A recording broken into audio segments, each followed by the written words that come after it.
রাজি আছেন না নয়? দিল্লিতে শুধু চিল্লাতে যাব না, দিল্লিতে শুধু চিল্লাতে যাব না, যারা সংবিধান ও দেশকে মিটাচ্ছে তাদেরকে নামাতে আমরা যাব। রাজি আছে? যুবকের বুকে তাজা দিতে, রক্ত দিতে হলেও আমরা দিতে রাজি আছি। রাজি না? রাজি নয়। কিন্তু এরপরেও আগামী দিন শুধু রাস্তায় দাঁড়িয়ে দাঁড়িয়ে আমরা লড়াই করবো কেন? রাস্তায় দাঁড়িয়ে দাঁড়িয়ে কতবার চিল্লাবো? তাই আগামী দিন সেন্টার হোক, রাজ্য হোক, সব জায়গাতেই আমাদের পক্ষে উপযুক্ত পায়া দাঁড় করিয়ে রাখা দরকার। আছে না নয়? আছে না নয়? ধোঁকাবাজি করলে হবে না।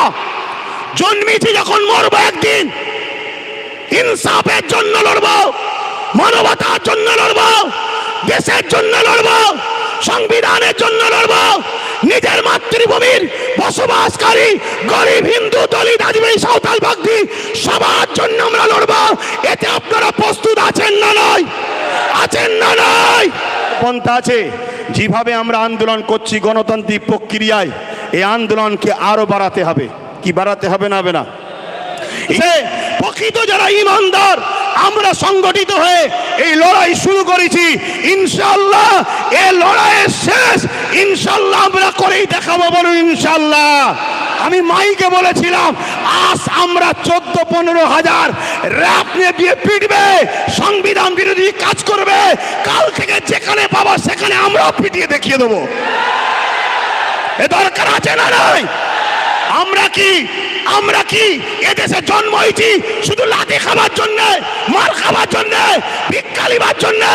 আমরা সংবিধান বিরোধী কোনো কাজ করিনি, আগামীতেও করবো না। ঠিক না বেটি? শাসনের পাওয়ার দেখাচ্ছ, ওই প্রশাসন তোমাকে তো আমরা দিয়েছি। তাই আজকে সংখ্যা কম মেরে নেবে, কালকে বাংলা জুড়ে যেখানে পাওয়া প্রতিশোধ তুলে সংবিধানের হক আদায় করে দেখিয়ে দেবো। অবশ্যই ফুরফুরা শরীফ আহলে সুন্নাত আল জামাত ডাক দিয়েছে। অবশ্যই এটা একটা ইসলামিক চিন্তাধারার উপরে ধর্মীয় সংগঠন। কিন্তু ধর্ম কাকে বলে? যে মানুষের ভালো চায়, যে সমাজের ভালো চায়, যে ইনসাফ শেখায়, যে ইনসানিয়াত শেখায়, যে মানব বন্ধন শেখায়, যে প্রেম শেখায়, সেটাই তো ধর্ম। যে বিভাজন শেখায় ওটা ধর্ম নয়, ওটা ধর্মর নামে ব্যবসা, ওটা ধর্মর নামে শয়তানি, ধর্মর নামে মানুষের সঙ্গে প্রতারণা। আমি আশা রাখি যত ধর্ম আছে কোনো ধর্মেই হিংসা শেখাই না, কোনো ধর্মই বিদ্বেষ শেখাই না। কিন্তু তথাকথিত কিছু রাজনীতির নেতারা যুগে যুগে নিজেদের রুটি শাকার জন্য এই বিভাজন লাগিয়ে আসছে। তার সবথেকে জ্বলন্ত একটা প্রমাণ হলো ব্রিটিশ হুকুমত। ব্রিটিশ হুকুমত আমার দেশে 198 বা 200 বছর ছিল। কাজ কি ছিল? আমার দেশের সম্পদকে লুটে বিদেশে রপ্তানি করা। আর এর জন্য ব্রিটিশ হুকুমত আমার দেশের মধ্যে দুই বৃহৎ শক্তি, হিন্দু ভাই আর মুসলিম ভাইদের মধ্যে সবসময় বিভাজন লেগিয়ে রেখেছিল বিভিন্নভাবে।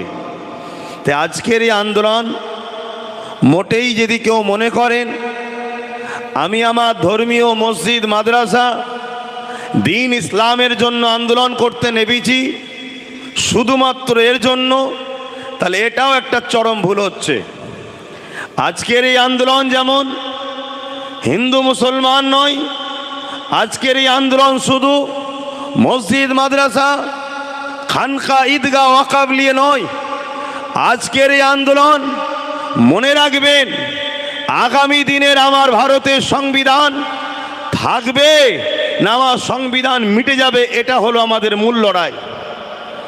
এই জায়গাটা মাথায় রাখুন। আমি জানি মসজিদ আমার প্রিয়, মন্দির আমার হিন্দু ভাইদের প্রিয়, গির্জা আমার শিখ কি বলে খ্রিস্টান ভাইদের প্রিয়, গুরুদুয়ার পাঞ্জাবি শিখ ভাইদের প্রিয়, যার প্রিয় তার কাছে প্রিয়। হ্যাঁ, আমার দেশে এরকমও কথা শোনা যাচ্ছে ধর্মকে টিকাবার জন্য নাকি অস্ত্র দরকার। এটা কেমন ধর্ম আমার জানা নাই। ধর্ম টিকাবার জন্য অস্ত্রের প্রয়োজন নাই। আমি আমার ইসলামের অনুসারীদেরকে বলবো ধর্মকে টিকাবার জন্য সব থেকে বড় প্রয়োজন হলো তুমি মন উদার করে একটা মানুষ হও, এতেই তোমার ধর্ম হু হু করে আগাচ্ছে, আরো আগাবে। আজ আমেরিকা বলো, ফ্রান্স বলো, ব্রিটেন বলো, জাপান বলো, একটা মেসেজ দিয়ে যাচ্ছি। সেসব দেশে আমরা শুনতাম ইসলামের ওপরে রাষ্ট্রীয়ভাবে হামলা হয়, নূর মুহাম্মদ সাল্লাল্লাহু আলাইহি ওয়াসাল্লামের কার্টুন তৈরি হয়, প্রফেট মুহাম্মদ সাল্লাল্লাহু আলাইহি ওয়াসাল্লাম সম্বন্ধে বিদ্বেষ কথা বলা হয়, মসজিদের ওপরে হামলা, ইংল্যান্ডে নামাজ পড়ছে গুলি করে মেরেছে 50 জনকে। এর কারণটা কি? এর কারণ একটাই, তারা তাদের ঘরের সন্তানগুলোকে ইসলামের আদর্শ থেকে দূরে রাখতে পারছে না। তারা তাদের ঘরের সন্তানগুলোকে হযরত প্রফেট মুহাম্মদ সাল্লাল্লাহু আলাইহি সাল্লাম জিনা সম্বন্ধে সৃষ্টিকর্তা বলছে ইন্নাকা আলা খুলুকিন আযীম, সেই উত্তম চরিত্রওয়ালা মহামানবের প্রেম থেকে দূরে রাখতে পারছে না। অর্থাৎ তাদের ঘরে শিক্ষিত এডুকেটেড পারসন যুবক যুবতীরা দলে দলে দলে দলে ইসলাম কবুল করছে, প্রফেট মুহাম্মদ সাল্লাল্লাহু আলাইহি সাল্লামকে মেনে নিচ্ছে। তাই তারা আতঙ্কে ভয়ে বারবার ইসলামের ওপরে আঘাত, কোরআনের ওপরে আঘাত, রাসূলের ওপরে আঘাত, দ্বীনের ওপরে মিথ্যা প্রচার মিডিয়া মাধ্যম দিয়ে তারা করছে। এরপরেও কিন্তু আগামী সমীক্ষা বলছে আগামী 40 থেকে 45-এর মধ্যে ইউরোপ দুনিয়া পুরো মুসলমানদের কবজাতে আসছে, তাদের সমীক্ষা বলছে। কেন? তাদের প্রেসিডেন্ট তো মুসলমান নয়, তাদের রাষ্ট্রপতি তো মুসলমান নয়, তাদের প্রশাসনের ক্ষমতা মুসলমানের হাতে নয়, তাদের চেয়ারপারসন সব জায়গার মুসলমান তো নয়। তারপরও 40 বছর পর 2040-এ তাদের সমীক্ষা, তাদের যে ব্রিটেন সহ পশ্চিমা দুনিয়া এমন করে মুসলিমদের ক্ষমতা, মুসলিম সংখ্যা, মুসলিমদের জন্য এই ক্ষমতা হাতে উঠে যাচ্ছে। কারণ কি? তাদের ঘরে শিক্ষিত যুব সমাজ, শিক্ষিত কন্যা সমাজ গুগলকে সার্চ করছে পৃথিবীর শ্রেষ্ঠ মহামানবকে। গুগল বলছে প্রফেট মুহাম্মদ রাসূল সাল্লাল্লাহু আলাইহি সাল্লাম। গুগল হলো তাদের তৈরি, তারা রাসূলের জীবনী পড়ছে, নবীর অর্থনীতি, সমাজনীতি, পরিবার নীতি, রাষ্ট্রনীতি, এডুকেশন নীতি, ধর্মনীতি, মানববন্ধন নীতি, সম্প্রীতির নীতি, মনুষ্যত্বের নীতি তারা দেখে আমার নবীর ওপরে ফিদা হচ্ছে, দিবানা হচ্ছে। তারা দলে দলে দলে দলে প্রফেট মুহাম্মদ রাসূলকে মেনে নিচ্ছে। এটা দেখে তারা আতঙ্ক। তাই আজকে মনে রাখবেন, আজকে আমাদের যে আন্দোলন, নিশ্চয়ই আপনারা দেখছেন পিছনে লেখা আছে ওয়াকফ বাঁচাও, দ্বিতীয় লেখা আছে ওবিসি সংরক্ষণ বাঁচাও, 3 নম্বর লেখা আছে মাদ্রাসা শিক্ষা বাঁচাও।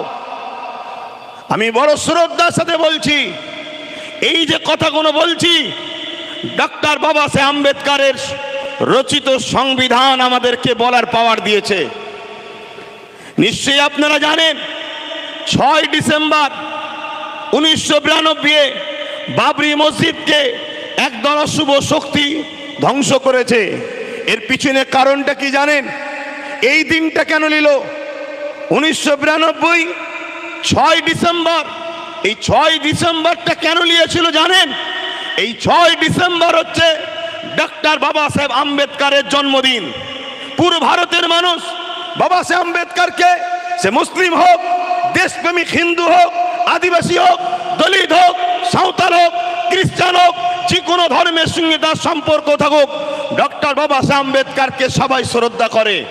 আমি একজন পীরজাদা হিসাবে, খানদানে রাসূল হিসাবে আমিও ডক্টর বাবা সাহেব আম্বেদকরকে শ্রদ্ধা করি। কেন?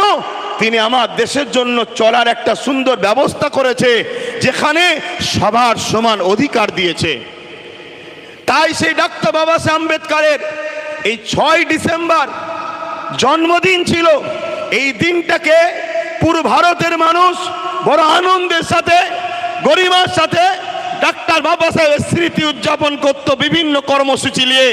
তাই বড় প্ল্যান করে ব্রিটিশদেরই চরেরা আমার দেশের মধ্যে যারা গাদ্দার আছে, এই দিনটাকে এমন একটা অঘটন ঘটালো যেটা হলো ঐতিহাসিক 550 বছর আগেকারের বাবরি মসজিদের তলায় রাম মন্দিরের নামে বা রাম জন্মভূমির নামে সেই মসজিদটাকে শহীদ করে দেওয়া হলো।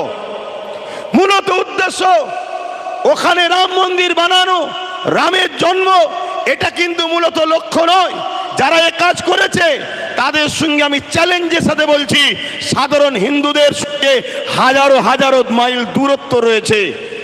হাজারো সাধারণ হিন্দু ভাইরা যেভাবে তারা নামকে ভালোবাসে, তাদের শ্রদ্ধা, তাদের বিশ্বাস, তাদের ভক্তি তাদের হৃদয়ে আছে। আজকে যারা বাবরি মসজিদকে শহীদ করেছে প্ল্যান মাফিক, তাদের কিন্তু সেভাবে ভক্তি ভালোবাসা নাই, কিন্তু এই দিনটাকে আঘাত দিল। মনে রাখবেন, আর একটা কথা বলে যায়, 1992টাকে কেন নেওয়া হয়েছিল? কেননা 1979-তে আমার ভারতবর্ষে মন্ডল কমিশনার বলে একটা কমিশন হয়েছিল। যেমন সাচার কমিশন, মন্ডল কমিশন একটা তৈরি হয়েছিল। সেই মন্ডল কমিশনে যারা তৈরি করেছিলেন, আমার শ্রদ্ধেয় হিন্দু ভাইয়েরা দূরে কাছে সোশ্যাল মিডিয়ায় যারা শুনছেন, মন দিয়ে শুনবেন, আমি মসজিদ মাদ্রাসার জন্য চিল্লাতে শুধু আসিনি। হ্যাঁ, আমার ধর্মের উপরে আঘাত দিলে কথা বলবো, সেটা সংবিধানের ভেতরে থেকেই কথা বলবো। তবে কিন্তু জানিয়ে দিই, কেন্দ্র জালিম সরকারকে মনে রেখে দেবে, আব্রাহা বাদশা শক্তি নিয়ে, হাতি নিয়ে, ঘোড়া নিয়ে, বিরাট সৈন্য নিয়ে আল্লাহর ঘর কাবাকে মিটাতে এসেছিল। আমার আল্লাহ আবাবিল পাখি পাঠিয়ে আব্রাহা বাদশার নাম নিশানাকে মিটিয়ে দিয়েছে। সময় থাকতে থাকতে কেন্দ্র সরকার পরিবর্তন হও, শুধরে যাও, নাই তোমারও দশা ওই রকম হবে। তুমি যে জায়গায় পাল্লা দিতে যাচ্ছ, তুমি জানো না মহান সৃষ্টিকর্তার পাওয়ার কত? তিনিই তো তোমাকে সৃষ্টি করেছে, আমাকেও বানিয়েছে। মনে রাখবেন, নমরুদ যখন খোদার সঙ্গে পাল্লা দিতে গেল, আপনারা সবাই জানেন, একটা খোঁড়া মশা পাঠিয়ে নমরুদের রাজ ক্ষমতা শেষ হয়েছে এবং তার নাম নিশানাকে মিটিয়ে দিয়েছে। একটা বিষয় কিন্তু এখানে মজার, আল্লাহ সৃষ্টিকর্তা সবসময় বড় পাওয়ারকে খতম করার জন্য ছোট ছোট মখলুককেই কিন্তু ব্যবহার করেছে, দুনিয়াকে বুঝিয়ে দিয়েছে এদের জন্য আমার ছোট মখলুকই যথেষ্ট। বলুন সুবহানাল্লাহ। তা আমার যেটা বলার উদ্দেশ্য, প্রত্যেকটা হিন্দু ধর্মের বর্ণের ভাষার মানুষকে শ্রদ্ধা জানিয়ে বলছি, আপনারা জানেন 1992 সালে কেন এই বাবরি মসজিদকে শহীদ করা হলো? কেন এই সময়টা টার্গেট করা হলো? 1989, 79 বা 80-তে এই মন্ডল কমিশন প্রকাশ হয়েছিল, যার মধ্যে যারা এই কমিশন করেছিল তিনারা বলতে চেয়েছিল হিন্দু সমাজের মধ্যে যারা পিছকে বর্গের রয়েছে তাদের অবস্থা খুবই খারাপ, তাই তাদের বিকাশের জন্য, তাদের উন্নতির জন্য, তাদের এগিয়ে আসার জন্য সংখ্যা অনুপাতে একটা কোটা তৈরি করতে হবে। 27% সংরক্ষণ দিতে হবে চাকরিতে। কত পার্সেন্ট একটু বলবেন ভাই? 27%। আজকে কেন আকাবের পিছনে লেগেছে ওটাও বলবো। 27% সংরক্ষণ দিতে হবে। 27% সংরক্ষণ কাদের দিতে হবে? হিন্দু সমাজের পিছকে বর্গে যারা রয়েছে সেই শ্রেণীর মানুষকে, যাতে মূল স্রোতে সর্বদিক দিয়ে উঠে আসতে পারে। কিন্তু এই বিষয়টা আরএসএস সংঘ পরিবার পছন্দ করলো না, তাই বড় প্ল্যান মাফিক আমার হিন্দু ভাইদেরকে এই যে 27% সংরক্ষণ থেকে মাইন্ডটাকে ডাইভার্ট করার জন্য 1992-এ ধর্মের সুশ্রী দিয়ে বাবরির ওখানে রামের জন্মভূমি, যে যা ধর্মকে ভালোবাসে এই হিন্দু ভাইয়েরা রামের ভালোবাসায় যাতে ওদের 27%-এর কথা ভুলে গিয়ে ধর্ম ধর্ম ধর্ম রাম রাম করে ছুটে বাবরিকে ভাঙতে যায়, যাতে করে 27%-এর কথা ভুলে যায়। কিভাবে পরিকল্পনা চলছে আমার হিন্দু ভাইয়েরাও শোনেন। আজকে কেন্দ্রে বিজেপি সরকার 2014 থেকে আসার পর বলুন আমার হিন্দু ভাইদের জন্য কটা চাকরির ব্যবস্থা করেছে? আজকে রেলকে বিক্রি করে দিল। রেলে হকারি করে কারা? 100-র মধ্যে 95টা হিন্দু ভাইরা। আজকে এলআইসিকে বিক্রি করে দিল। এলআইসি চাকরি করে কারা? 100-র মধ্যে 100টাই হিন্দু ভাইরা। কেন? এলআইসি সুদ আমাদের জন্য হারাম, মুসলমান করে না। আজকে এয়ারপোর্ট বিক্রি হয়ে গেল। দেশটাকে অর্ধেকের বেশি বিক্রি করে দিয়েছে। কিন্তু এতদিন ধরে পাকিস্তান পাকিস্তান পাকিস্তান দেখি আমার সরল প্রাণ ভারতীয় হিন্দুদের ভোটকে লুটেছে। পাকিস্তান আর খাচ্ছে না, তাই নতুন করে এখন বাংলাদেশ বাংলাদেশ বাংলাদেশ, এটা একটা সাজানো নাটক চলছে। আমি হিন্দু ভাইদেরকে শ্রদ্ধার সাথে বলছি, তোমরা আমার ভাই, আমিও তোমাদের ভাই। এদেশ তোমাদের যতটা, এদেশ শিখ পাঞ্জাবি সবার যতটা, তোমার এই ভাইয়েরও এদেশে অধিকারও ততটা। আজকে বলুন আমার হিন্দু ভাইরা, দূরে কাছে যেখানে আছেন, আর আপনারাও শুনুন, ভাতৃত্ব তৈরি করুন, মানববন্ধন তৈরি করুন, উত্তম আখলাক তৈরি করুন, উত্তম আদর্শ তৈরি করুন, ধর্ম হৃদয়ে রাখুন। বাইরে আপনি মানুষ, এই মানুষের পরিচয় নিয়ে চলুন। ধর্ম বাইরে নেবেন না, ধর্ম বাজারে ঘোরার জিনিস নয়, ধর্ম মার্কেটে নিলাম করার জিনিস নয়, ধর্মে হই হই করার জিনিস নয়। ধর্ম তো আস্থার জিনিস, ধর্ম তো ভালোবাসার জিনিস, ধর্ম নিলামে তোলার জিনিস নয়, ধর্ম কম্পিটিশনের জিনিস নয়। ধর্ম বাঁচাবার জন্য তরোয়াল অস্ত্র লাগে না, ধর্ম বাঁচাবার জন্য তোমার একটা ভালো মন, ভালো হৃদয় দরকার, যে হৃদয়ে তোমার ধর্মটা বাঁচবে।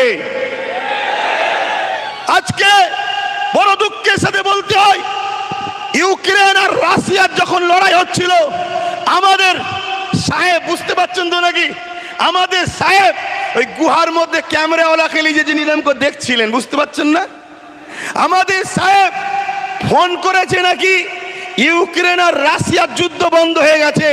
সামান্য একটা ছোট্ট দেশ বাংলাদেশ, ও দেশে যদি আমার হিন্দু ভাইদের উপরে জুলুম হয়, তাহলে আপনি কি করছেন?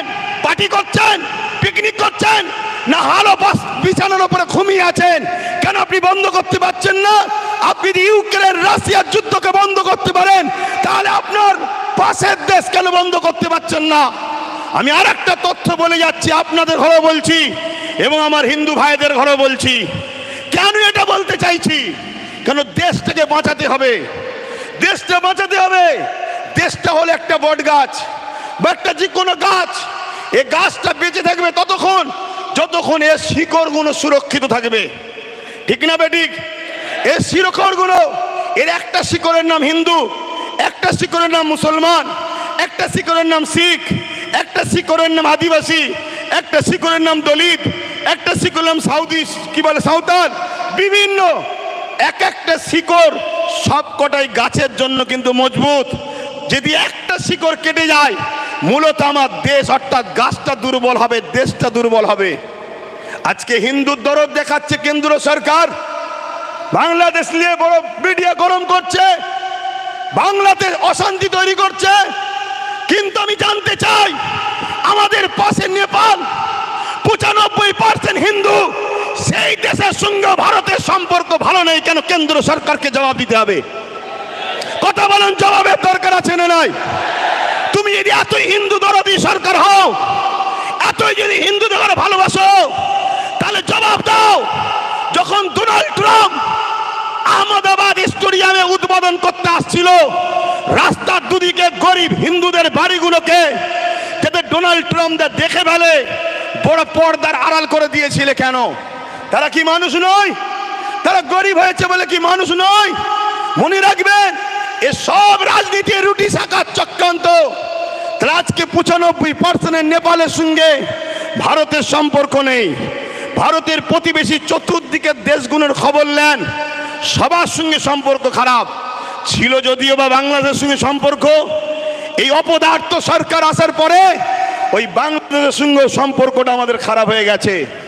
খুব ঠান্ডা মাথায় শুনুন, এই দেশে পৃথিবীর বুকে বড় বড় দেশ সব নেই, আর সব টুকরো টুকরো হয়ে গেছে। বড় বড় দেশ নাই, সব টুকরো টুকরো হয়ে গেছে। বড় দেশের মধ্যে আমার দেশ, আমার মাতৃভূমি, আমার হিন্দুস্তান একটা বড় দেশ আছে, আর একটা হলো চীন বড় দেশ আছে। নিশ্চয়ই আপনারা জানেন, চীন আমার ভারতবর্ষের একটা বড় অংশকে দখল করে নিয়েছে, বড় একটা জায়গাকে দখল করে নিয়েছে। সেই জায়গাতে তার প্রতিবাদ না করে আজকে মধ্যে মানুষে মানুষ বিভাজন তৈরি করতে চাইছে। মনে রাখবেন, তাহলে কিছু সমস্যা এই করিস তোরা, আমার বেলা কি সব সমস্যা হয়, কি হলো তাহলে?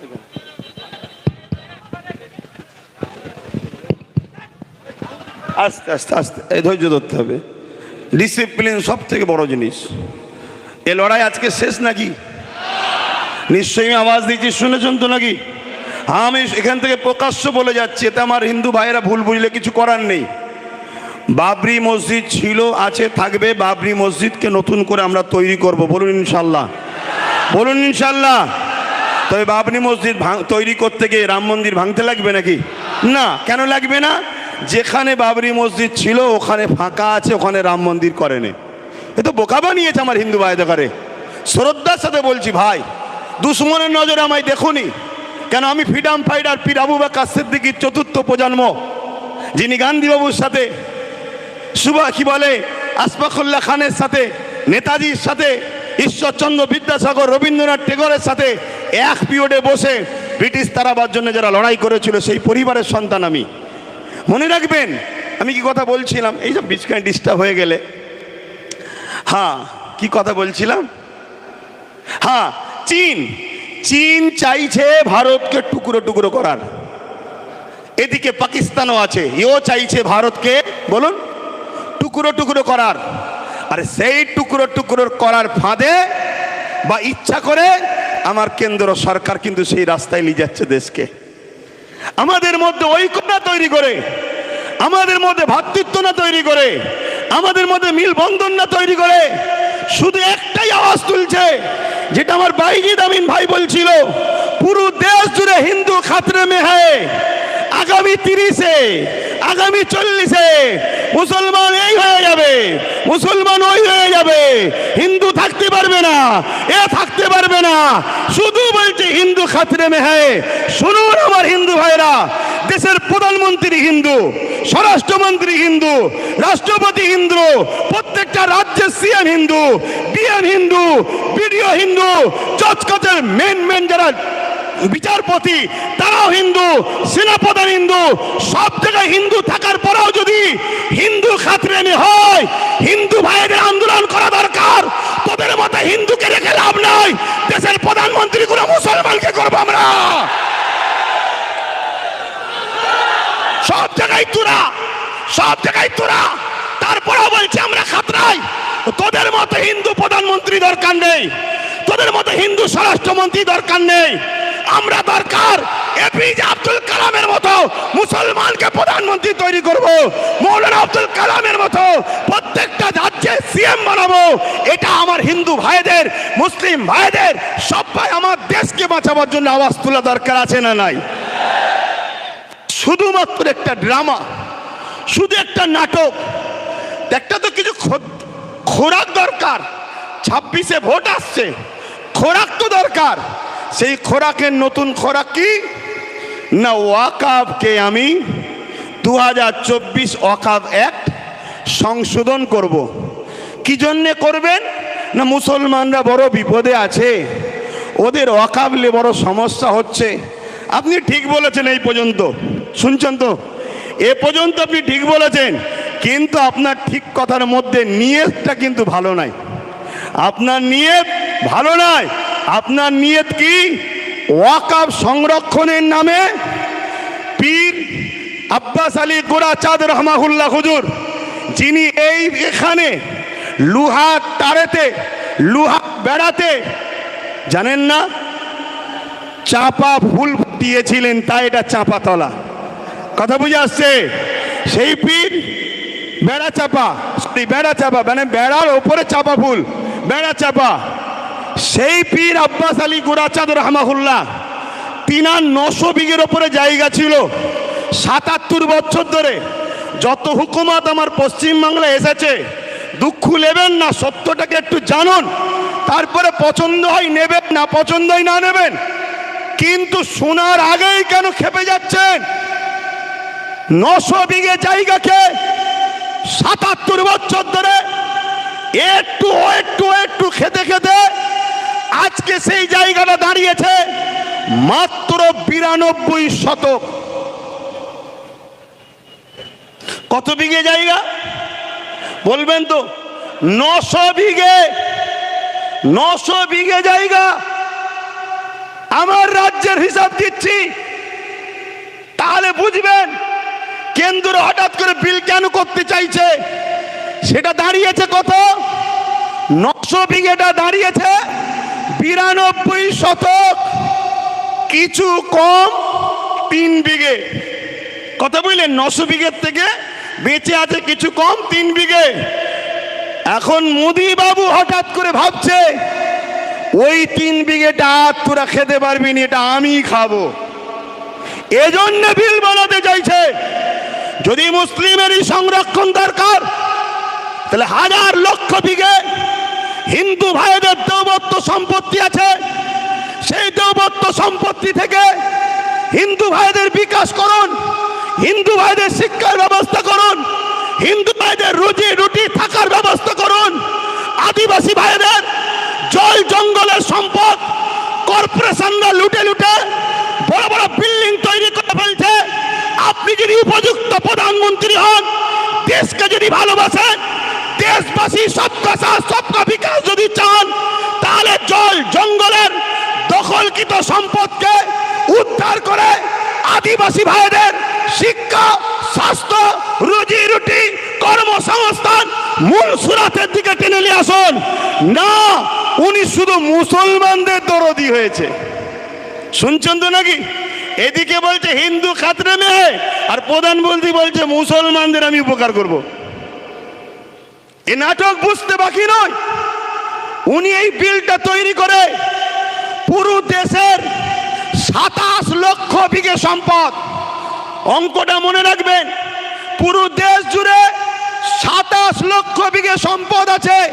এই 27 লক্ষ বিঘে সম্পদকে পুরো গভর্নমেন্ট হাত করতে চাইছে। অর্থাৎ কেরলে 1400 বছরের একটা মসজিদ আছে, বাদশা চিরামান, যে বাদশা একদিন আকাশের দিকে তাকিয়ে দেখে পূর্ণিমার চাঁদ দুটুকরো হচ্ছে, এই দৃশ্যটা দেখে বাদশা চিরামান হিন্দু ঘরের সন্তান, তার মনের মধ্যেই তারিখটা রয়ে গেল। একদিন হযরতে মালিক রহমাহুল্লাহ এমন করে কেরলে এসেছিল বিজনেসের জন্য। বাদশা চিরামান মাওলানা হযরতে আব্দুল মালিক হুজুরকে জিজ্ঞাসা করলেন যে এই দিন চাঁদ দুটুকরো হয়েছিল, আপনারা তো আসমানি কিতাবের খবর রাখেন, বলতে পারবেন কি হয়েছে? হযরত আব্দুল মালিক বললেন, এক জাদুকর আমার লিডার, আমাদের প্রফেট, মনুষ্য জাতির সর্দার নবী প্রফেট মুহাম্মদ সাল্লাল্লাহু আলাইহি ওয়াসাল্লামকে কিছু মুজিজা দেখতে চেয়েছিল আসমানে, তাই আঙ্গুলের ইশারা করেছিল, চাঁদটা দুটুকরো হয়ে গিয়েছিল। এই কথাটা শোনার সাথে সাথে রাজা চিরামান এই কেরল থেকে মক্কার জমিনে গিয়ে হযরত প্রফেট মুহাম্মদ সাল্লাল্লাহু আলাইহি ওয়াসাল্লামের হাতে হাত দিয়ে আখেরি মেসেঞ্জার, আখেরি আওতার, আখেরি পথ প্রদর্শক, আখেরি প্রফেট হিসাবে তিনাকে মেনে নিয়ে ঈমানের কালিমা পড়ে ইসলাম ধর্ম কবুল করেছিল। সেই প্রফেটের অনুসরণ করে রাজা চিরামান কেরলে একটা মসজিদ তৈরি করেছে, যে মসজিদের বয়স 1400 বছর। এই 1400 বছরের মসজিদ প্রমাণ দিচ্ছে ভারতবর্ষে মুসলমান স্বাধীনতার পরে বাংলাদেশ থেকে নয়, আফগান থেকে নয়, পাকিস্তান থেকে নয়, এ ভারতের বুকে 1400 বছর ধরে আছে। তার প্রমাণ হলো কেরলের মসজিদ।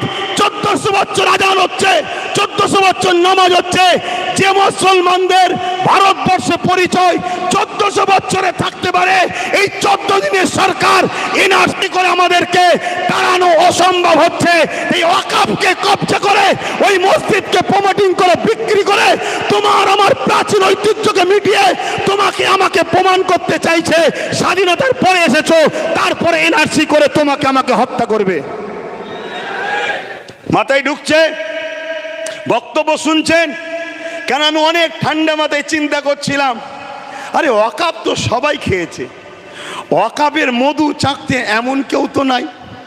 ওয়াকফের মধু সবাই চেকেছে, আর এই চাকার জন্য সব থেকে বড় দোষী আমরা। আমরা যদি ঘরের দরজা খুলে আর সোনা দানা বাইরে বার করে ঘুমোই, চোরের কাজ তো ভাই চুরি করবে।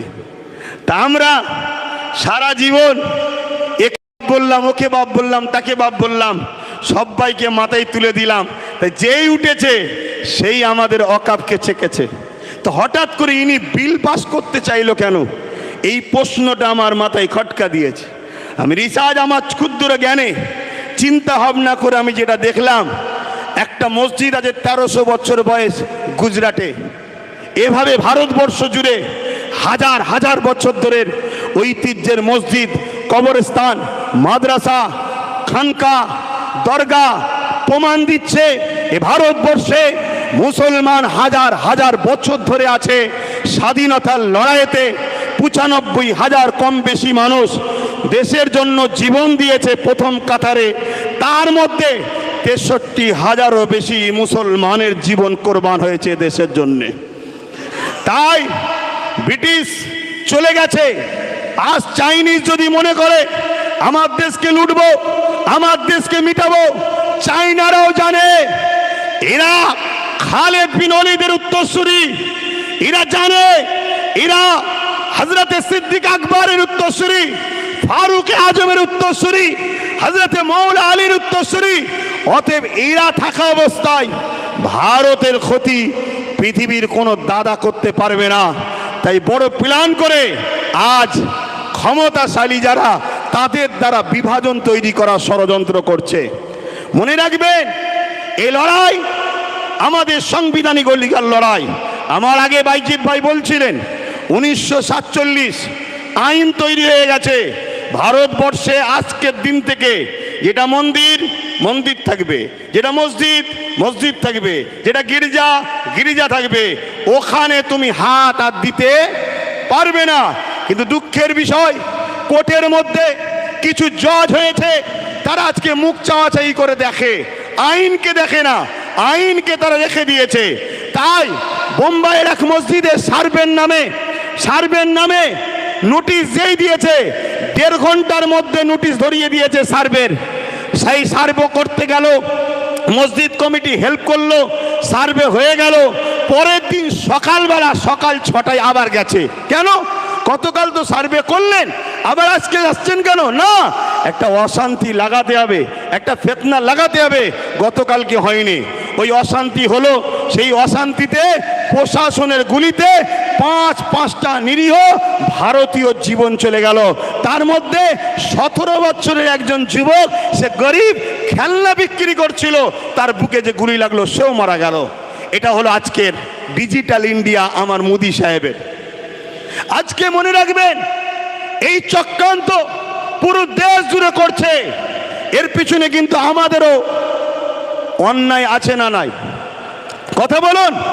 কেন 77 বছর ধরে যখন টুকটুক করে খাচ্ছিল তখন আমরা চুপ করেছিলাম, আজকে পুরো লিকে খাওয়ার চেষ্টা করছে। সমাজের বুকে একটা মিডিয়া মাধ্যমে প্রচার হচ্ছে, কিরকম মিথ্যা প্রচার একদল মিডিয়া করছে। দেখুন কি প্রচার করছে। 1995 একটা আইন হয়েছিল, সেই আইনে নাকি আছে মুসলমান 4-5 জন যেখানে দাঁড়াবে, দাঁড়িয়ে বলবে এটা আমার, সেটা ওয়াকফ হয়ে যাবে। শুনছেন? আচ্ছা, এটা কখনো হয়? এটা কখনো হয়? এভাবে সমাজের মধ্যে বিভাজন তৈরি করছে। আরেকটা কথা মনে রাখবেন, আমার ভারতবর্ষের 140 কোটি মানুষের মধ্যে 100 কোটি মানুষ হলো অশিক্ষিত, তাদের পেটে বিদ্যা নেই। এ বিদ্যা দেওয়া হয়নি ইচ্ছা করে, তাদেরকে ইতিহাস পড়ানো হয়নি। তাদেরকে যে ইতিহাস পড়ানো হতো তাহলে তারা বাবর, আকবর, হুমায়ুন এ দেশের জন্য কি করেছে সেটা জানতে পারত। অবশ্যই বাবর, আকবরের সাথে আমার কোনো সম্পর্ক নেই, কেন তারা ছিল রাজনীতির নেতা, আমরা ধর্মগুরুর লাইনের মানুষ। তাই বলে যায় তারা মিথ্যা প্রচার করছে বাবর, আকবর, হুমায়ুন নাকি মন্দির ভেঙে মসজিদ তৈরি করেছে। আরে শিক্ষা অর্জন করুন, জানুন, না জানলে জেনে নিন। যেখানে অন্য কারো সাধারণ জায়গা থাকবে, মন্দির তো অনেক দূরের কথা, সাধারণের একটা জায়গা আছে, ওই জায়গাকে কেউ যদি জোর করে মসজিদ করে, ওইখানে নামাজ হবে না। কেন? জোর করে ধর্ম হয় না, জোর করে গুন্ডাগিরি হয়। ধর্ম আর গুন্ডাগিরি দুজনে একে অপরে কখনো এক হতে পারে না। কিন্তু আজকে এইভাবে আমার দেশের একটা সমাজকে ভুল বুঝিয়ে দেশের মানুষের মধ্যে বিভাজন লাগিয়ে দিল। এটাই হলো আজকে কেন্দ্র সরকারের একটা ষড়যন্ত্র। এর বিরুদ্ধে আমাদের সংগ্রাম সোচ্চার হওয়া দরকার আছে না নাই? তাহলে ওয়াকফ বাঁচাবার জন্য লড়াইয়ের দরকার আছে না নাই? হাত তুলে বলুন, লড়াইয়ের দরকার আছে না নাই? একদিকে যেমন ওয়াকফ বাঁচবে, অপরদিকে সংবিধানের ঐতিহ্যটাও বাঁচবে। হাত লম্বা করে তুলুন, দরকার আছে না নাই? এই একটা মিটিং করে দিলেই কি হয়ে যাবে? কথা বলুন, একটা মিটিং করে দিলেই হয়ে যাবে? এই বাঁচাবার পন্থা আছে, হাত নামান, বাঁচাবার পন্থা আছে। যেভাবে আমরা আন্দোলন করছি গণতান্ত্রিক প্রক্রিয়ায়, এই আন্দোলনকে আরো বাড়াতে হবে। কি বাড়াতে হবে না হবে না?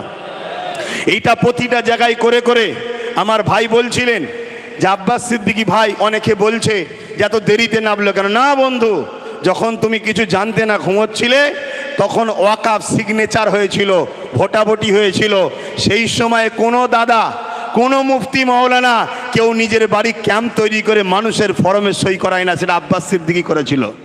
শুনে রাখো, তাতে ভোটাভুটি সিস্টেমে 50 লক্ষ লোকের স্বাক্ষর চেয়েছিল, সেটা 3.5 কোটির ওপরে লোকের স্বাক্ষর হয়েছিল।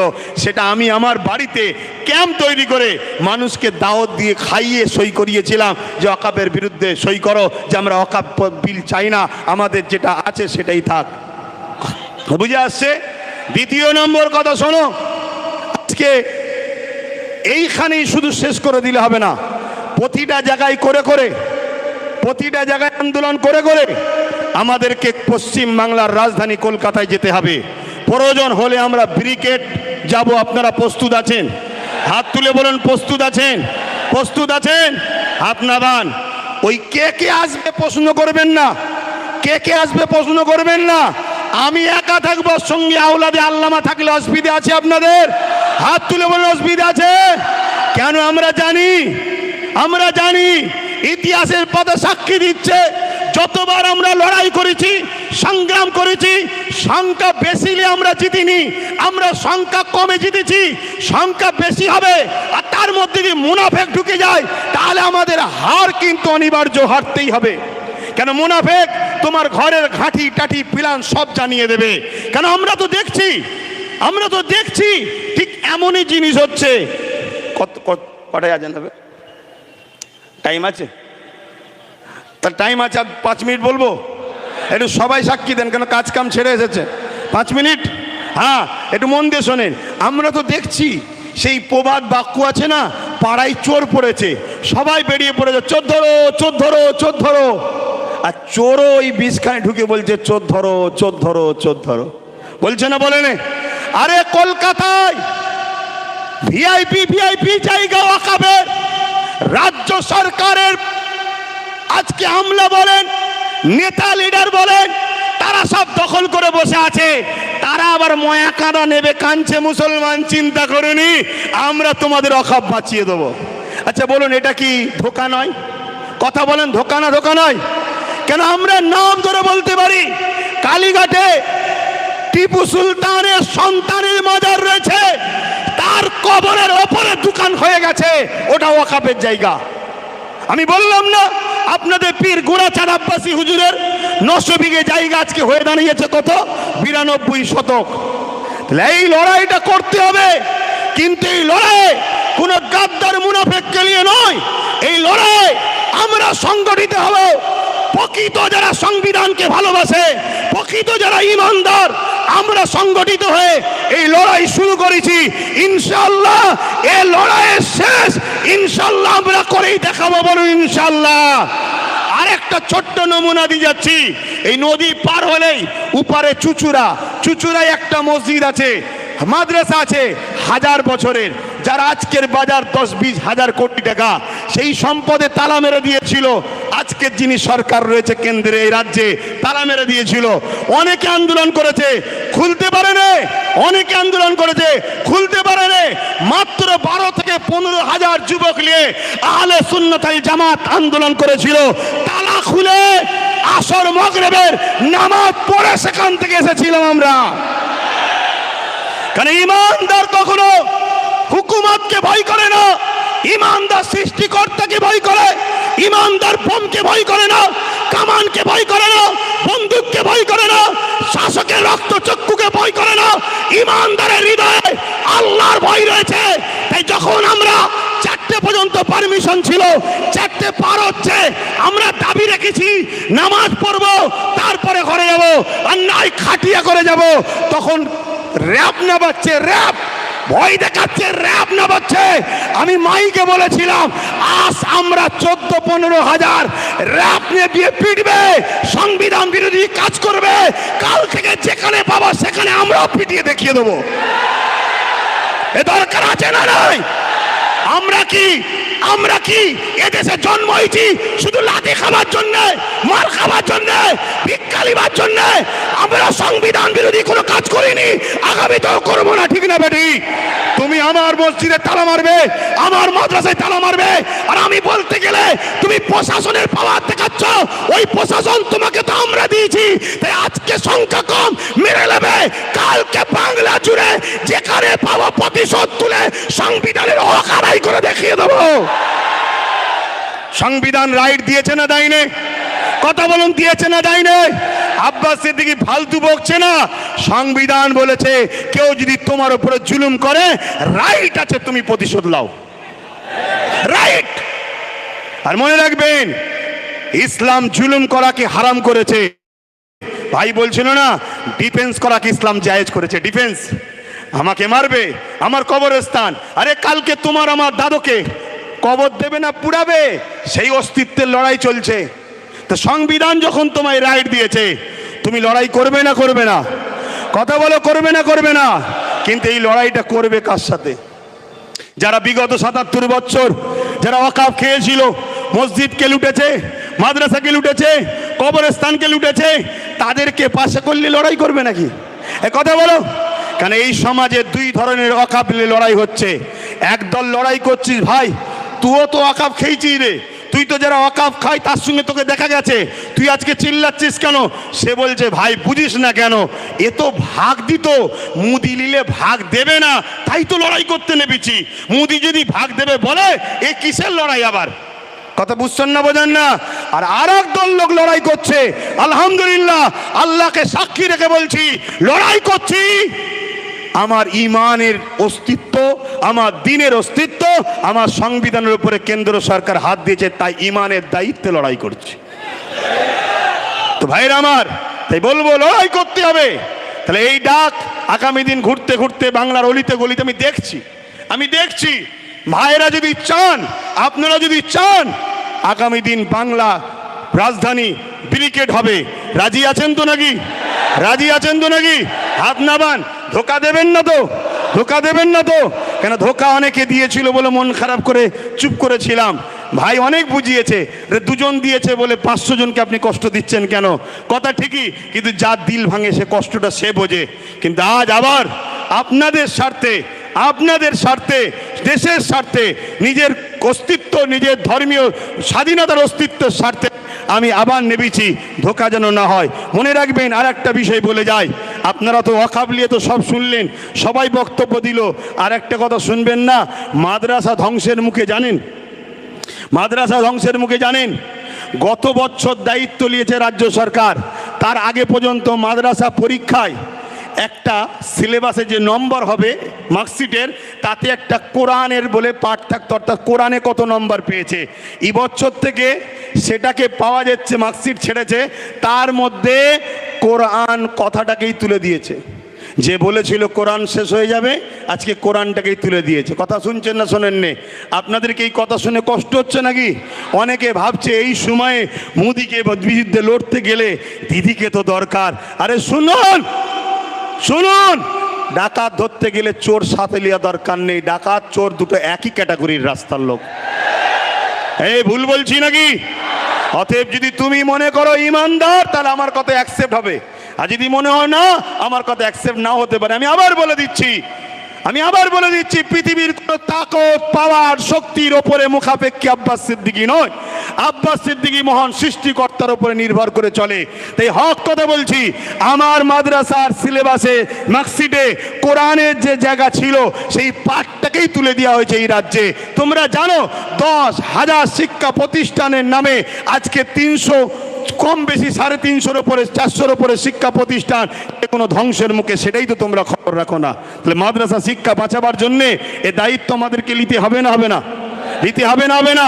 তারপরও এই মঞ্চ থেকে বলছি, গত 24-এ 39টা এমপি রাজ্য সরকারকে বাংলার মানুষ দিয়েছে না দেয়নি? আওয়াজ দিয়ে বলুন, দিয়েছে না দেয়নি? তারপরও বলছি 39টা এমপিকে বাংলা সরকারকে রাজ্যের মানুষ দিয়েছে। 39টা এমপি এই ওয়াকফ বিলের বিরুদ্ধে যেদিন মিটিং হবে সেদিন ওর ভেতর থেকে অকবাল নিয়ে পালালে হবে না, কুল বুক চিতিয়ে লড়াইয়ের নমুনা আমরা দেখতে চাইছি, ঠিক না বেঠি? একটা সুযোগ আবার দিচ্ছি, ওই দিন যদি লড়াই ঠিকভাবে হয় তাহলে জানবো একটু হয়তো শুভ বুদ্ধি হচ্ছে, তাহলে নতুন করে পরে ভাবা যেতে পারে, তাও ক্লিয়ার নয়, ঠিক না বেঠিক গো? কিন্তু আমরা দেখতে চাই, আওয়াজ দিয়ে বলুন, দেখার দরকার আছে না নয়? দেখার দরকার আছে না নয়? আমি বলেছিলাম, আজকে আমার কথা মনে পড়ছে না, পড়েনি, আমি বলেছিলাম যে চেয়ারের একটা পায়া দরকার, বলেছিলাম না? আজকে বলুন তো, পুরো দেশ জুড়ে যদি আমাদের গোটাকুড়ি থাকতো, গোটাকুড়ি যদি থাকতো, সেটা আমার কথা বলছি না, হ্যাঁ 29টা এমপি আমরা বাংলা থেকে দিয়েছি না দিইনি? কথা বলেন, আপনারা দিয়েছেন না দেননি? তাহলে আজকে দেখার দিন এসেছে সে কি করে, কারণ আইন তো হচ্ছে সেখানে, সেখানে আপনি যদি বিরোধী হন তাহলে সেখানে লড়াই করছেন না, রাজপথে নেমে মুসলমানকে বোকা বানাচ্ছেন কেন? কি গো, বলা ভুল হচ্ছে নাকি? আওয়াজ দিয়ে বলো, বলা ভুল হচ্ছে? আরো জোরে শুনতে চাই, বলা ভুল হচ্ছে? তাহলে সেই জায়গায় তো দেখানো দরকার। মনে রাখবেন, আমি বলেছিলাম, আজকে আফসোস হচ্ছে না, হয়নি? যদি টোটাল ভারত মিলিয়ে গোটাকুড়িও যদি আমাদের থাকতো উপযুক্ত, উপযুক্ত যেমন আমাদের বিধানসভায় একটাই উপযুক্ত আছে, নওশাদ সিদ্দিকী, নাম শুনেছেন না শোনেননি? গত 4-5 দিন আগে এই ওয়াকফে বিধানসভায় কথা উঠেছিল, ওয়াকফে উঠেছিল, সব মুখে চুপ করে আছে, যারা কলকাতায় বিশাল জমায়েত করে চিল্লাচ্ছে সিনিও চুপ করেছিল, কিন্তু নওশাদ সিদ্দিকী সেখানে চোখে চোখ রেখে প্রতিবাদ করেছে, সেখানে আওয়াজ তুলেছে। তাহলে আমি বুঝাতে চাইছি, এভাবে যদি পুরো দেশ জুড়ে আমাদের গোটাকুড়ি যদি এমপি থাকতো, যখনই বলেছিল ওয়াকফ সংশোধনের নামে এই এই এই এই বিল হবে, ওই গোটাকুড়ির মধ্যে থেকেই একজন উঠে চেয়ারটা ছুঁড়ে প্রথম মার, কেন তুই দেশের সংবিধানের বিরুদ্ধে কথা বলছিস? কিন্তু আমাদের তো কেউ নেই, ভাব, আমাদের তো কেউ নেই, সব হাতছাড়া করে ফেলেছি। আজ শপথ নেন, আমাদের ভুল যদি ভাঙে, সময় যদি আসে, ওয়াকফ বিল এত সহজে করতে দেওয়া যাবে না, তাতে লক্ষ যুবকের বুকে তাজা দিতে, রক্ত দিতে হলেও আমরা দিতে রাজি আছি, রাজি না রাজি নয়। কিন্তু এরপরেও আগামী দিন শুধু রাস্তায় দাঁড়িয়ে দাঁড়িয়ে আমরা লড়াই করবো কেন? রাস্তায় দাঁড়িয়ে দাঁড়িয়ে কতবার চিল্লাবো? তাই আগামী দিন সেন্টার হোক, রাজ্য হোক, সব জায়গাতেই আমাদের পক্ষে উপযুক্ত পায়া দাঁড় করিয়ে রাখা দরকার, আছে না নয়? আছে না নয়? অঙ্গীকার করছেন তো নাকি? অঙ্গীকার তো নাকি? আল্লাহকে সাক্ষী রেখে হাত তুলে বলেন, মুনাফিকি নয়, আল্লাহকে সাক্ষী রেখে বলেন। আজকে বড় দুঃখ, আজকে বড় আফসোস, একটা কেউ আমাদের বলার নেই। ওয়াকফ নিয়ে বলবে কে? আমাদের কেউ নেই। মাদ্রাসা সংরক্ষণ, মাদ্রাসা বাঁচাবার জন্য বলবে কে? আমাদের কেউ নেই। ওবিসি, ওবিসি বোঝেন? এই ওবিসি বোঝেন? আকসার লোক তো ওয়াকফ জিনিস কি সেটাই বোঝে না। ওবিসি বোঝেন? ওবিসি হলো একটা সংরক্ষণ, যার মাধ্যম দিয়ে দু একটা হলেও মুসলমান চাকরি পাচ্ছিল, সেই ওবিসিটাকে বড় প্ল্যান মাফিক গোঁজামিল করে সংরক্ষণ দেওয়ার জন্য সেটা আজকে কেস হয়ে বন্ধ হয়ে যাওয়ার জন্য এবছরেই 400-র ওপরে মুসলিম ডাক্তার তারা বসতে আর পারল না পরীক্ষায়, তাদের লাইফটা বরবাদ হয়ে গেল এই ওবিসির কারণে। এগুলোকে আপনাদের জানতে হবে। তাই আমি শেষ করছি বক্তব্য, এখানে একটা শেষ কথা বলে যাই। নিশ্চয়ই আপনারা শুনেছেন সুলতান হিন্দ গরিবে নওয়াজ খাজা মঈনুদ্দিন আজমিরি, জিনার দরগাতে দরবারে আমরা লক্ষ লক্ষ মুসলিম হিন্দু সবাই যাই, আর গত 14 বছর ধরে আমার দেশের প্রধানমন্ত্রী তিনিও চাদর পাঠাচ্ছে। আরে কত বড় আপনি নিমক হারাম, আপনি নিজে চাদর পাঠিয়ে সেই বাজারটাকে আজকে ভাঙার চক্রান্ত করছে।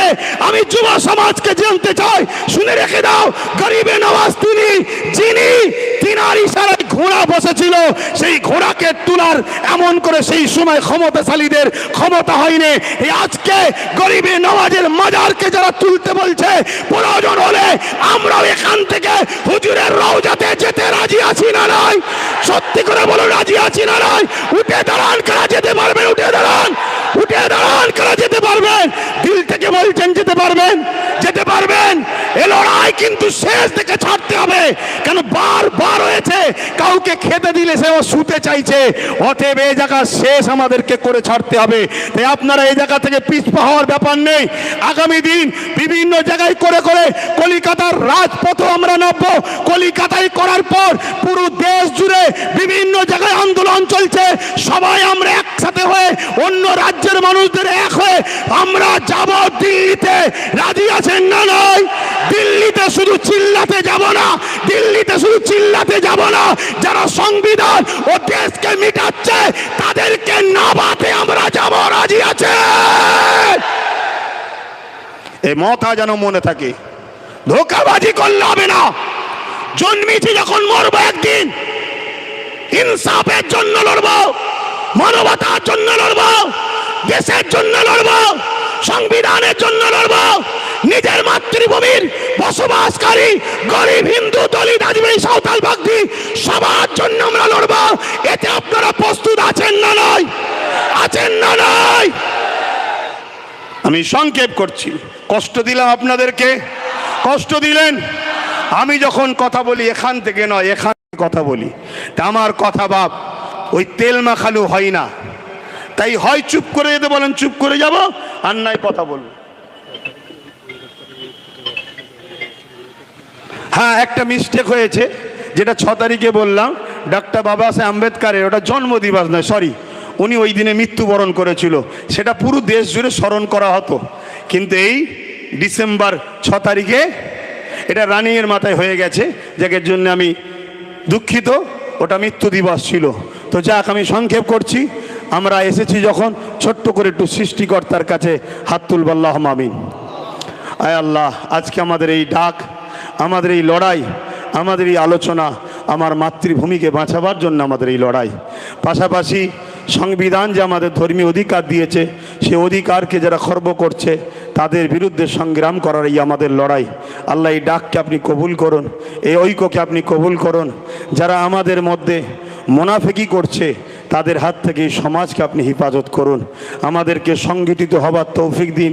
আলেম ওলামা, পীর মাশায়েখ এবং পাশাপাশি হিন্দু সমাজ, দলিত সমাজ, আদিবাসী সমাজ, তারাও তো মানুষ, সবার সৃষ্টি মালিক তো আপনি। সবার মধ্যে মানববন্ধন দিন, সবাইকে খুশিতে হাসিতে রাখুন, সবাইকে ফলে ফুলে ভরিয়ে রাখুন, সবাইকে মহান মাতৃভূমিতে হাসি খুশিতে রাখুন। আজকে যারা বাড়তে চাইছে আমাদের মধ্যে, দেশকে দুর্বল করতে চাই যারা আমাদের মধ্যে, সে সেন্টার হোক রাজ্য হোক, উভয়ের হাত থেকে দেশ ও রাজ্যকে আপনি হেফাজত করুন। সবার পেটে ভাত, সবার পরনের কাপড়, সবার মুখে হাসি, সবার বাচ্চাদের শিক্ষার সুব্যবস্থা তামাম কায়নাতের সৃষ্টিকর্তা আপনি হেফাজত করার তৌফিক দান করুন। আজকের আমাদের এই ব্যবস্থা যারা করেছে, প্রত্যেকের এই ব্যবস্থা করার পরিশ্রমকে কবুল করেন। আল্লাহ, যারা এসেছে প্রত্যেকের আশাকে কবুল করেন। আগামী দিন আমরা যেন হকের পক্ষে, ন্যায়ের পক্ষে সংগঠিত হয়ে কলিকাতার রাজপথ, ওখান থেকে দিল্লি, আমার দেশের রাজধানী, সর্ব জায়গাতে আমরা যেন ইনসাফের জন্য, ন্যায়ের জন্য, গরিবের জন্য, দেশের জন্য, পাশাপাশি আমার দেশের যে সাংবিধানিক মৌলিক অধিকার, ধর্ম যার যার দেশ সবার, সেই আওয়াজ তুলে আমরা যেন নিজের ধর্মকেও পালন করে চলতে পারি। আমিন। লা ইলাহা ইল্লাল্লাহু মুহাম্মাদুর রাসূলুল্লাহ। যাবার আগে একটা স্লোগান হবে, সাথ দেবেন তো নাকি? আপনারা আমার সাথে বলুন, ধর্ম যার যার। বলুন বলুন, ধর্ম যার যার। কেউ কেউ বলে ধর্ম যার যার, উৎসব সবার। এ ভণ্ডমের কথা, চিটিংবাজদের কথা মনে থাকবে। এটা চাইছে উভয়কে মুখোমুখি করব, থার্ড পার্টি একজন যে ঢিল ঝুলবে, উভয় মারপিট করে দেশকে শেষ করব। ধর্ম যার, উৎসব তার, সে তার পরিবার, বউ বাচ্চাদের উৎসব করবে, ঠিক না বেঠিক গো? ধর্ম যার যার, দেশ সবার। বলুন ধর্ম যার যার। আরো জোরে বলুন, ধর্ম যার যার, ধর্ম যার যার। নারে তাকবীর, নারে তাকবীর। ভারতবর্ষ, ভারতবর্ষ, ভারতবর্ষের সংবিধান ডক্টর বাবা সাহেব আম্বেদকর নারে তাকবীর। এবারে একটু হাত তুলে বলতে হবে, আমি বলবো লাব্বাইক, আপনারা বলবেন ইয়া রাসূলুল্লাহ। নবী ছাড়া তো আমরা মরা নাকি? লাব্বাইক লাব্বাইক লাব্বাইক লাব্বাইক লাব্বাইক। নারে দিবেন, আরো উঁচু নারে দিবেন। যে কোনো জায়গায় মুসিবতে পড়বেন এই স্লোগানটা রাখবেন, সব বালা কেটে যাবে। মনে থাকবে? আমার আলোচনা শুনে কেউ কষ্ট পেলেন? আমি এখান থেকে বলেছি, এখান থেকে নয়। আমার এখানে যা আছে এখানেও তাই আছে। কিছু মানুষের এখানে আলাদা, এখানে আলাদা।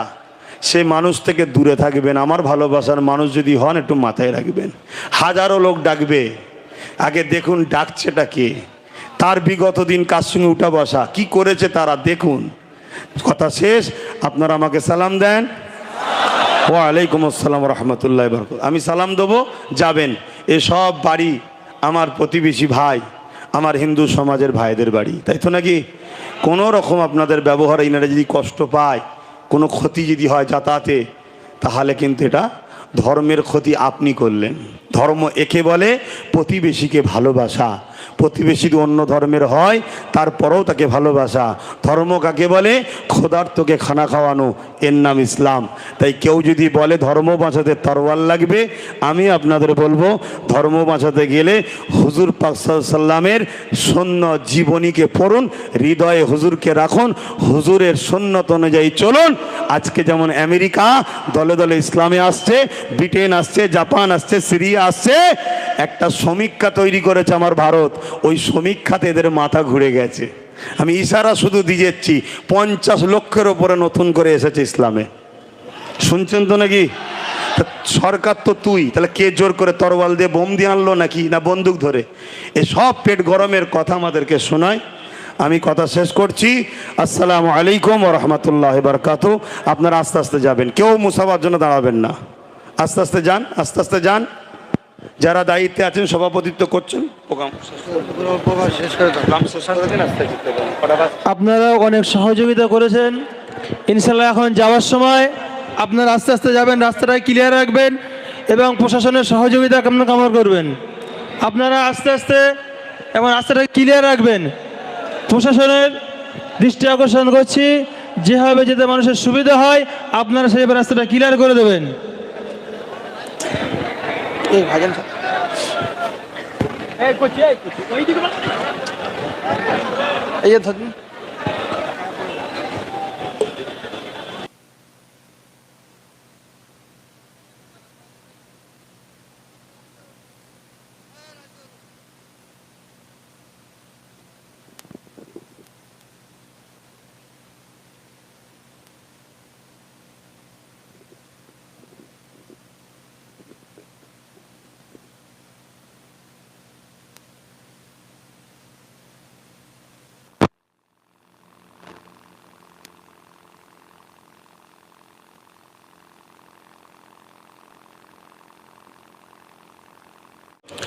অবশ্যই ফুরফুরা শরীফ আহলে সুন্নাত আল জামাত ডাক দিয়েছে।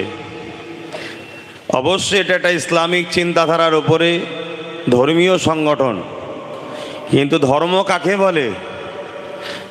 যে মানুষের ভালো চায়, যে সমাজের ভালো চায়, যে ইনসাফ শেখায়, যে ইনসানিয়াত শেখায়, যে মানব বন্ধন শেখায়, যে প্রেম শেখায়, সেটাই তো ধর্ম।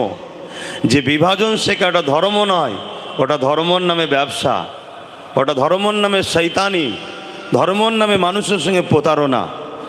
আমি আশা রাখি যত ধর্ম আছে কোনো ধর্মেই হিংসা শেখাই না, কোনো ধর্মই বিদ্বেষ শেখাই না।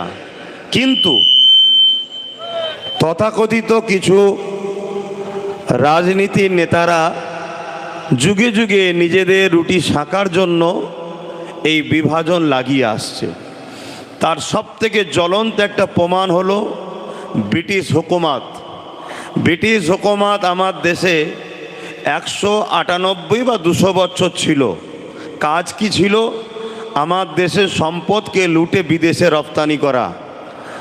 আর এর জন্য ব্রিটিশ হুকুমত আমার দেশের মধ্যে দুই বৃহৎ শক্তি হিন্দু ভাই আর মুসলিম ভাইদের মধ্যে সবসময় বিভাজন লেগিয়ে রেখেছিল বিভিন্নভাবে। তাই আজকের এই আন্দোলন মোটেই যদি কেউ মনে করেন আমি আমার ধর্মীয় মসজিদ মাদ্রাসা দিন ইসলামের জন্য আন্দোলন করতে নেমেছি শুধুমাত্র এর জন্য, তাহলে এটাও একটা চরম ভুল হচ্ছে। আজকের এই আন্দোলন যেমন হিন্দু মুসলমান নয়, আজকের এই আন্দোলন শুধু মসজিদ মাদ্রাসা খানকা ঈদগাহ ওয়াকফ নিয়ে নয়। আজকের এই আন্দোলন মনে রাখবেন আগামী দিনের আমার ভারতের সংবিধান থাকবে না আমার সংবিধান মিটে যাবে, এটা হলো আমাদের মূল লড়াই।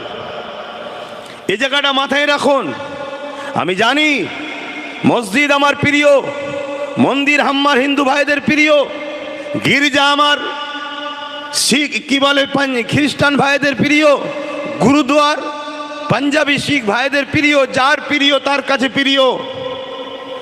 হ্যাঁ, আমার দেশে এরকমও কথা শোনা যাচ্ছে ধর্মকে টিকাবার জন্য নাকি অস্ত্র দরকার। এটা কেমন ধর্ম আমার জানা নাই। ধর্ম টিকাবার জন্য অস্ত্রের প্রয়োজন নাই। আমি আমার ইসলামের অনুসারীদেরকে বলবো ধর্মকে টিকাবার জন্য সব থেকে বড় প্রয়োজন হলো তুমি মন উদার করে একটা মানুষ হও, এতেই তোমার ধর্ম হু হু করে আগাচ্ছে, আরো আগাবে। আজ আমেরিকা বলো, ফ্রান্স বলো, ব্রিটেন বলো, জাপান বলো, একটা মেসেজ দিয়ে যাচ্ছি। সেসব দেশে আমরা শুনতাম ইসলামের ওপরে রাষ্ট্রীয়ভাবে হামলা হয়, নূর মোহাম্মদ সাল্লামের কার্টুন তৈরি হয়, প্রফেট মোহাম্মদ সাল্লাম সম্বন্ধে বিদ্বেষ কথা বলা হয়, মসজিদের ওপরে হামলা, ইংল্যান্ডে নামাজ পড়ছে গুলি করে মেরেছে 50 জনকে। এর কারণটা কি? এর কারণ একটাই, তারা তাদের ঘরের সন্তানগুলোকে ইসলামের আদর্শ থেকে দূরে রাখতে পারছে না। তারা তাদের ঘরের সন্তানগুলোকে হযরত প্রফেট মুহাম্মদ সাল্লাল্লাহু আলাইহি সাল্লাম জিনা সম্বন্ধে সৃষ্টিকর্তা বলছে ইন্নাকা লাআলা খুলুকিন আযীম, সেই উত্তম চরিত্রওয়ালা মহামানবের প্রেম থেকে দূরে রাখতে পারছে না। অর্থাৎ তাদের ঘরে শিক্ষিত এডুকেটেড পারসন যুবক যুবতীরা দলে দলে দলে দলে ইসলাম কবুল করছে, প্রফেট মুহাম্মদ সাল্লাল্লাহু আলাইহি সাল্লামকে মেনে নিচ্ছে। তাই তারা আতঙ্কে ভয়ে বারবার ইসলামের উপরে আঘাত, কোরআনের উপরে আঘাত, রাসূলের উপরে আঘাত, দ্বীনের উপরে মিথ্যা প্রচার মিডিয়া মাধ্যম দিয়ে তারা করছে। এরপরেও কিন্তু আগামী সমীক্ষা বলছে আগামী 40 থেকে 45-এর মধ্যে ইউরোপ দুনিয়া পুরো মুসলমানদের কবজাতে আসছে, তাদের সমীক্ষা বলছে। কেন? তাদের প্রেসিডেন্ট তো মুসলমান নয়, তাদের রাষ্ট্রপতি তো মুসলমান নয়, তাদের প্রশাসনের ক্ষমতা মুসলমানের হাতে নয়, তাদের চেয়ারপারসন সব জায়গার মুসলমান তো নয়।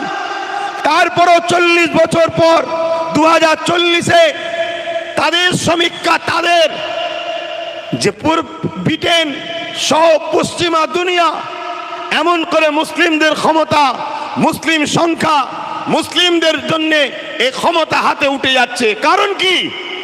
তাদের ঘরে শিক্ষিত যুব সমাজ, শিক্ষিত কন্যা সমাজ গুগলকে সার্চ করছে পৃথিবীর শ্রেষ্ঠ মহামানবকে। গুগল বলছে প্রফেট মুহাম্মদ রাসূল সাল্লাল্লাহু আলাইহি সাল্লাম। গুগল হলো তাদের তৈরি, তারা রাসূলের জীবনী পড়ছে, নবীর অর্থনীতি, সমাজনীতি, পরিবার নীতি, রাষ্ট্রনীতি, এডুকেশন নীতি, ধর্মনীতি, মানববন্ধন নীতি, সম্প্রীতির নীতি, মনুষ্যত্বের নীতি তারা দেখে আমার নবীর ওপরে ফিদা হচ্ছে, দিবানা হচ্ছে। তারা দলে দলে দলে দলে প্রফেট মুহাম্মদ রাসূলকে মেনে নিচ্ছে। এটা দেখে তারা আতঙ্ক।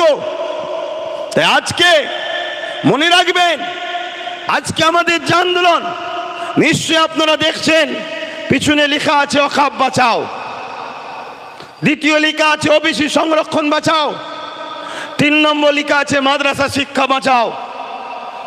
আমি বড় শ্রদ্ধার সাথে বলছি, এই যে কথাগুলো বলছি ডক্টর বাবা সাহেব আম্বেদকরের রচিত সংবিধান আমাদেরকে বলার পাওয়ার দিয়েছে। নিশ্চয়ই আপনারা জানেন 6 ডিসেম্বর 1992 বাবরি মসজিদকে একদল অশুভ শক্তি ধ্বংস করেছে। এর পিছনে কারণটা কি জানেন? এই দিনটা কেন নিল 1992 6 ডিসেম্বর? এই 6 ডিসেম্বরটা কেন নিয়েছিল জানেন? এই 6 ডিসেম্বর হচ্ছে ডক্টর বাবা সাহেব আম্বেদকরের জন্মদিন। পুরো ভারতের মানুষ বাবা সাহেব আম্বেদকরকে, সে মুসলিম হোক, দেশপ্রেমিক হিন্দু হোক, আদিবাসী হোক, দলিত হোক, সাঁওতাল হোক, খ্রিস্টান হোক, যে কোনো ধর্মের সঙ্গে তার সম্পর্ক থাকুক, ডক্টর বাবা সাহেব আম্বেদকরকে সবাই শ্রদ্ধা করে। আমি একজন পীরজাদা হিসাবে, খানদানের রাসূল হিসাবে আমিও ডক্টর বাবা সাহেব আম্বেদকরকে শ্রদ্ধা করি। কেন? তিনি আমার দেশের জন্য চলার একটা সুন্দর ব্যবস্থা করেছে, যেখানে সবার সমান অধিকার দিয়েছে। তাই সেই ডক্টর বাবা সাহেব আম্বেদকরের এই 6 ডিসেম্বর জন্মদিন ছিল। এই দিনটাকে পুরো ভারতের মানুষ বড় আনন্দের সাথে, গরিমার সাথে ডক্টর বাবা সাহেবের স্মৃতি উদযাপন করত বিভিন্ন কর্মসূচি নিয়ে। তাই বড় প্ল্যান করে ব্রিটিশদেরই চরেরা আমার দেশের মধ্যে যারা গাদ্দার আছে, এই দিনটাকে এমন একটা অঘটন ঘটালো, যেটা হলো ঐতিহাসিক 550 বছর আগেকারের বাবরি মসজিদের তলায় রাম মন্দিরের নামে বা রাম জন্মভূমির নামে সেই মসজিদটাকে শহীদ করে দেওয়া হলো। মূলত উদ্দেশ্য ওখানে রাম মন্দির বানানো, রামের জন্ম, এটা কিন্তু মূলত লক্ষ্য নয়। যারা এ কাজ করেছে তাদের সঙ্গে আমি চ্যালেঞ্জের সাথে বলছি, সাধারণ হিন্দুদের সঙ্গে হাজারো হাজারো মাইল দূরত্ব রয়েছে। হাজারো সাধারণ হিন্দু ভাইরা যেভাবে তারা নামকে ভালোবাসে, তাদের শ্রদ্ধা, তাদের বিশ্বাস, তাদের ভক্তি তাদের হৃদয়ে আছে। আজকে যারা বাবরি মসজিদকে শহীদ করেছে প্ল্যান মাফিক, তাদের কিন্তু সেভাবে ভক্তি ভালোবাসা নাই। কিন্তু এই দিনটাকে আঘাত দিল। মনে রাখবেন, আর একটা কথা বলে যাই, 1992টাকে কেন নেওয়া হয়েছিল? কেননা 1979-তে আমার ভারতবর্ষে মন্ডল কমিশনার বলে একটা কমিশন হয়েছিল। যেমন সাচার কমিশন, মন্ডল কমিশন একটা তৈরি হয়েছিল। সেই মন্ডল কমিশনে যারা তৈরি করেছিলেন, আমার শ্রদ্ধেয় হিন্দু ভাইয়েরা দূরে কাছে সোশ্যাল মিডিয়ায় যারা শুনছেন, মন দিয়ে শুনবেন। আমি মসজিদ মাদ্রাসার জন্য চিল্লাতে শুধু আসিনি, হ্যাঁ আমার ধর্মের উপরে আঘাত দিলে কথা বলবো, সেটা সংবিধানের ভেতরে থেকেই কথা বলবো। তবে কিন্তু জানিয়ে দিই, কেন্দ্র জালিম সরকারকে মনে রেখে দেবে, আব্রাহা বাদশা শক্তি নিয়ে, হাতি নিয়ে, ঘোড়া নিয়ে, বিরাট সৈন্য নিয়ে আল্লাহর ঘর কাবাকে মিটাতে এসেছিল। আমার আল্লাহ আবাবিল পাখি পাঠিয়ে আব্রাহা বাদশার নাম নিশানাকে মিটিয়ে দিয়েছে। সময় থাকতে থাকতে কেন্দ্র সরকার পরিবর্তন হও, শুধরে যাও, নাই তোমারও দশা ওই রকম হবে। তুমি যে জায়গায় পাল্লা দিতে যাচ্ছ, তুমি জানো না মহান সৃষ্টিকর্তার পাওয়ার কত? তিনিই তো তোমাকে সৃষ্টি করেছে, আমাকেও বানিয়েছে। মনে রাখবেন, নমরুদ যখন খোদার সঙ্গে পাল্লা দিতে গেল, আপনারা সবাই জানেন, একটা খোঁড়া মশা পাঠিয়ে নমরুদের রাজ ক্ষমতা শেষ হয়েছে এবং তার নাম নিশানাকে মিটিয়ে দিয়েছে। একটা বিষয় কিন্তু এখানে মজার, আল্লাহ সৃষ্টিকর্তা সবসময় বড় পাওয়ারকে খতম করার জন্য ছোট ছোট মখলুককেই কিন্তু ব্যবহার করেছে, দুনিয়াকে বুঝিয়ে দিয়েছে এদের জন্য আমার ছোট মখলুকই যথেষ্ট। বলুন সুবহানাল্লাহ। তা আমার যেটা বলার উদ্দেশ্য, প্রত্যেকটা হিন্দু ধর্মের বর্ণের ভাষার মানুষকে শ্রদ্ধা জানিয়ে বলছি, আপনারা জানেন 1992 সালে কেন এই বাবরি মসজিদকে শহীদ করা হলো? কেন এই সময়টা টার্গেট করা হলো? 1989, 79 বা 80-তে এই মন্ডল কমিশন প্রকাশ হয়েছিল, যার মধ্যে যারা এই কমিশন করেছিল তিনারা বলতে চেয়েছিল হিন্দু সমাজের মধ্যে যারা পিছকে বর্গের রয়েছে তাদের অবস্থা খুবই খারাপ। তাই তাদের বিকাশের জন্য, তাদের উন্নতির জন্য, তাদের এগিয়ে আসার জন্য সংখ্যা অনুপাতে একটা কোটা তৈরি করতে হবে। 27% সংরক্ষণ দিতে হবে চাকরিতে। কত পার্সেন্ট একটু বলবেন ভাই? 27%। আজকে কেন আকাবের পিছনে লেগেছে ওটাও বলবো। 27% সংরক্ষণ দিতে হবে। 27% সংরক্ষণ কাদের দিতে হবে? হিন্দু সমাজের পিছকে বর্গে যারা রয়েছে সেই শ্রেণীর মানুষকে, যাতে মূল স্রোতে সর্বদিক দিয়ে উঠে আসতে পারে। কিন্তু এই বিষয়টা আরএসএস সংঘ পরিবার পছন্দ করলো না। তাই বড় প্ল্যান মাফিক আমার হিন্দু ভাইদেরকে এই যে 27% সংরক্ষণ থেকে মাইন্ডটাকে ডাইভার্ট করার জন্য 1992 ধর্মের সুশ্রুতি দিয়ে বাবরির ওখানে রামের জন্মভূমি, যে যা ধর্মকে ভালোবাসে এই হিন্দু ভাইয়েরা রামের ভালোবাসায় যাতে ওদের 27%-এর কথা ভুলে গিয়ে ধর্ম ধর্ম ধর্ম রাম রাম করে ছুটে বাবরিকে ভাঙতে যায়, যাতে করে 27%-এর কথা ভুলে যায়। কিভাবে পরিকল্পনা চলছে আমার হিন্দু ভাইয়েরাও শোনেন। আজকে কেন্দ্রে বিজেপি সরকার 2014 থেকে আসার পর বলুন আমার হিন্দু ভাইদের জন্য কটা চাকরির ব্যবস্থা করেছে। আজকে রেলকে বিক্রি করে দিল। রেলে হকারি করে কারা? 100-র মধ্যে 95টা হিন্দু ভাইরা। আজকে এলআইসি কে বিক্রি করে দিল। এলআইসি চাকরি করে কারা? 100-র মধ্যে 100টাই হিন্দু ভাইরা। কেন? এলআইসি সুদ আমাদের জন্য হারাম, মুসলমান করে না। আজকে এয়ারপোর্ট বিক্রি হয়ে গেল, দেশটাকে অর্ধেকের বেশি বিক্রি করে দিয়েছে। কিন্তু এতদিন ধরে পাকিস্তান পাকিস্তান পাকিস্তান দেখি আমার সরল প্রাণ ভারতীয় হিন্দুদের ভোটকে লুটেছে। পাকিস্তান আর খাচ্ছে না, তাই নতুন করে এখন বাংলাদেশ বাংলাদেশ বাংলাদেশ, এটা একটা সাজানো নাটক চলছে। আমি হিন্দু ভাইদেরকে শ্রদ্ধার সাথে বলছি, তোমরা আমার ভাই, আমিও তোমাদের ভাই।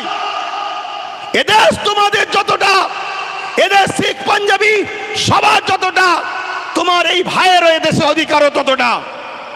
আজকে বলুন আমার হিন্দু ভাইরা দূরে কাছে যেখানে আছেন, আর আপনারাও শুনুন, ভাতৃত্ব তৈরি করুন, মানববন্ধন তৈরি করুন, উত্তম আখলাক তৈরি করুন, উত্তম আদর্শ তৈরি করুন, ধর্ম হৃদয়ে রাখুন। বাইরে আপনি মানুষ, এই মানুষের পরিচয় নিয়ে চলুন। ধর্ম বাইরে নেবেন না। ধর্ম বাজারে ঘোরার জিনিস নয়, ধর্ম মার্কেটে নিলাম করার জিনিস নয়, ধর্মে হই হই করার জিনিস নয়। ধর্ম তো আস্থার জিনিস, ধর্ম তো ভালোবাসার জিনিস, ধর্ম নিলামে তোলার জিনিস নয়, ধর্ম কম্পিটিশনের জিনিস নয়। ধর্ম বাঁচাবার জন্য তরোয়াল অস্ত্র লাগে না। ধর্ম বাঁচাবার জন্য তোমার একটা ভালো মন, ভালো হৃদয় দরকার, যে হৃদয়ে তোমার ধর্মটা বাঁচবে। আজকে বড় দুঃখের সাথে বলতে হয়, ইউক্রেন আর রাশিয়ার যখন লড়াই হচ্ছিল, আমাদের সাহেব, বুঝতে পারছেন তো নাকি, আমাদের সাহেব ওই গুহার মধ্যে ক্যামেরাওয়ালাকে নিজে নিলাম করে দেখছিলেন, বুঝতে পারছেন না? আমাদের সাহেব ফোন করেছে নাকি ইউক্রেন আর রাশিয়ার যুদ্ধ বন্ধ হয়ে গেছে। সামান্য একটা ছোট্ট দেশ বাংলাদেশ, ও দেশে যদি আমার হিন্দু ভাইদের উপরে জুলুম হয়, তাহলে আপনি কি করছেন? পার্টি করছেন, পিকনিক করছেন, না হালো বিছানার উপরে ঘুমিয়ে আছেন? কেন আপনি বন্ধ করতে পারছেন না? আপনি যদি ইউক্রেন রাশিয়ার যুদ্ধকে বন্ধ করতে পারেন, তাহলে আপনার পাশের দেশ কেন বন্ধ করতে পারছেন না? আমি আর একটা তথ্য বলে যাচ্ছি, আপনাদের ঘরেও বলছি এবং আমার হিন্দু ভাইদের ঘরেও বলছি। কেন এটা বলতে চাইছি? কেন দেশটাকে বাঁচাতে হবে, দেশটা বাঁচাতে হবে। দেশটা হলো একটা বট গাছ বা একটা যে কোনো গাছ। এই গাছটা বেঁচে থাকবে ততক্ষণ যতক্ষণ এর শিকড়গুলো সুরক্ষিত থাকবে, ঠিক না বেঠিক?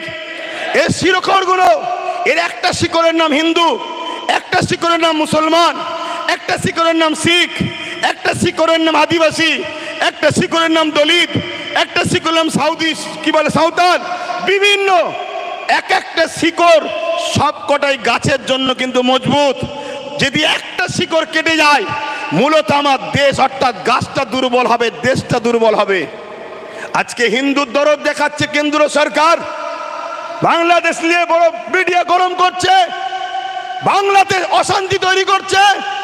কিন্তু আমি জানতে চাই, আমাদের পাশে নেপাল 95% হিন্দু, সেই দেশের সঙ্গে ভারতের সম্পর্ক ভালো নেই কেন? কেন্দ্র সরকারকে জবাব দিতে হবে।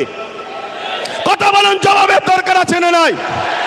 তুমি যদি এতই হিন্দু দরদি সরকার হও, এতই যদি হিন্দুদের ভালোবাসো, তাহলে জবাব দাও যখন ডোনাল্ড ট্রাম্প আহমেদাবাদ স্টেডিয়ামে উদ্বোধন করতে আসছিল, রাস্তার দুদিকে গরিব হিন্দুদের বাড়িগুলোকে যাতে ডোনাল্ড ট্রাম্প দেখে ফেলে বড় পর্দার আড়াল করে দিয়েছিল কেন?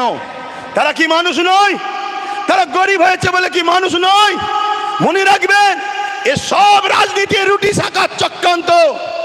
আজকে 95% নেপালের সঙ্গে ভারতের সম্পর্ক নেই।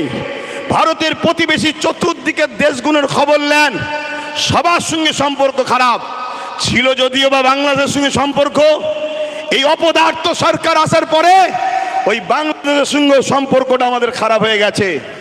খুব ঠান্ডা মাথায় শুনুন, এই দেশে পৃথিবীর বুকে বড় বড় দেশ সব নেই, আর সব টুকরো টুকরো হয়ে গেছে। বড় বড় দেশ নাই, সব টুকরো টুকরো হয়ে গেছে। বড় দেশের মধ্যে আমার দেশ, আমার মাতৃভূমি, আমার হিন্দুস্তান একটা বড় দেশ আছে, আর একটা হলো চীন বড় দেশ আছে। নিশ্চয়ই আপনারা জানেন, চীন আমার ভারতবর্ষের একটা বড় অংশকে দখল করে নিয়েছে, বড় একটা জায়গাকে দখল করে নিয়েছে। সেই জায়গাতে তার প্রতিবাদ না করে আজকে মধ্যে মানুষে মানুষ বিভাজন তৈরি করতে চাইছে। মনে রাখবেন, তাহলে কিছু সমস্যা এই করিস তোরা, আমার বেলা কি সব সমস্যা হয়? কি হলো?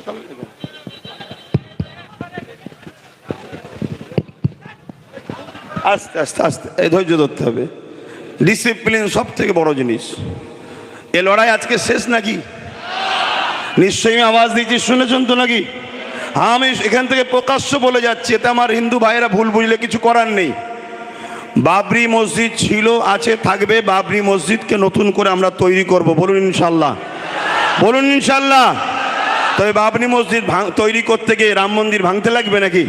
না। কেন লাগবে না? যেখানে বাবরি মসজিদ ছিল ওখানে ফাঁকা আছে, ওখানে রাম মন্দির করেনি। এ তো বোকা বানিয়েছে আমার হিন্দু ভাইদের করে। শ্রদ্ধার সাথে বলছি ভাই, দুশ্মনের নজরে আমায় দেখুনি কেন? আমি ফ্রিডম ফাইটার পীর আবু বকর সিদ্দিকীর চতুর্থ প্রজন্ম, যিনি গান্ধীবাবুর সাথে, কি বলে, আশফাকুল্লাহ খানের সাথে, নেতাজির সাথে, ঈশ্বরচন্দ্র বিদ্যাসাগর, রবীন্দ্রনাথ টেগরের সাথে এক পিরিয়ডে বসে ব্রিটিশ তাড়াবার জন্য যারা লড়াই করেছিল, সেই পরিবারের সন্তান আমি। মনে রাখবেন আমি কি কথা বলছিলাম? এইসব বিছখানে ডিস্টার্ব হয়ে গেলে। হ্যাঁ, কি কথা বলছিলাম? হ্যাঁ, চীন চাইছে ভারতকে টুকরো টুকরো করার। এদিকে পাকিস্তানও আছে, এও চাইছে ভারতকে, বলুন, টুকরো টুকরো করার। আর সেই টুকরো টুকরো করার ফাঁদে বা ইচ্ছা করে আমার কেন্দ্র সরকার কিন্তু সেই রাস্তায় নিয়ে যাচ্ছে দেশকে। আমাদের মধ্যে ঐক্য না তৈরি করে, আমাদের মধ্যে ভ্রাতৃত্ব না তৈরি করে, আমাদের মধ্যে মিলবন্ধন না তৈরি করে, শুধু একটাই আওয়াজ তুলছে, যেটা আমার বাইজিদ আমিন ভাই বলছিল, পুরো দেশ জুড়ে হিন্দু খাতরে মে হ্যায়। আগামী 30-এ, আগামী 40-এ মুসলমান এই হয়ে যাবে, মুসলমান ওই হয়ে যাবে, হিন্দু থাকতে পারবে না, এ থাকতে পারবে না। শুধু বলছে হিন্দু খাতরে মে হ্যায়। শুনুন আমার হিন্দু ভাইরা, দেশের প্রধানমন্ত্রী হিন্দু, স্বরাষ্ট্রমন্ত্রী হিন্দু, রাষ্ট্রপতি হিন্দু, প্রত্যেকটা রাজ্যের CM Hindu, DM Hindu, BDO Hindu, জজ কোর্টের মেন যারা বিচারপতি তারাও হিন্দু, সেনাপ্রধান হিন্দু, সব জায়গায় হিন্দু থাকার পরেও যদি হিন্দু খাতরে হয়, হিন্দু ভাইদের আন্দোলন করা দরকার। তোদের মতো হিন্দুকে রেখে লাভ নাই। দেশের প্রধানমন্ত্রী গুলো মুসলমানকে করবো আমরা।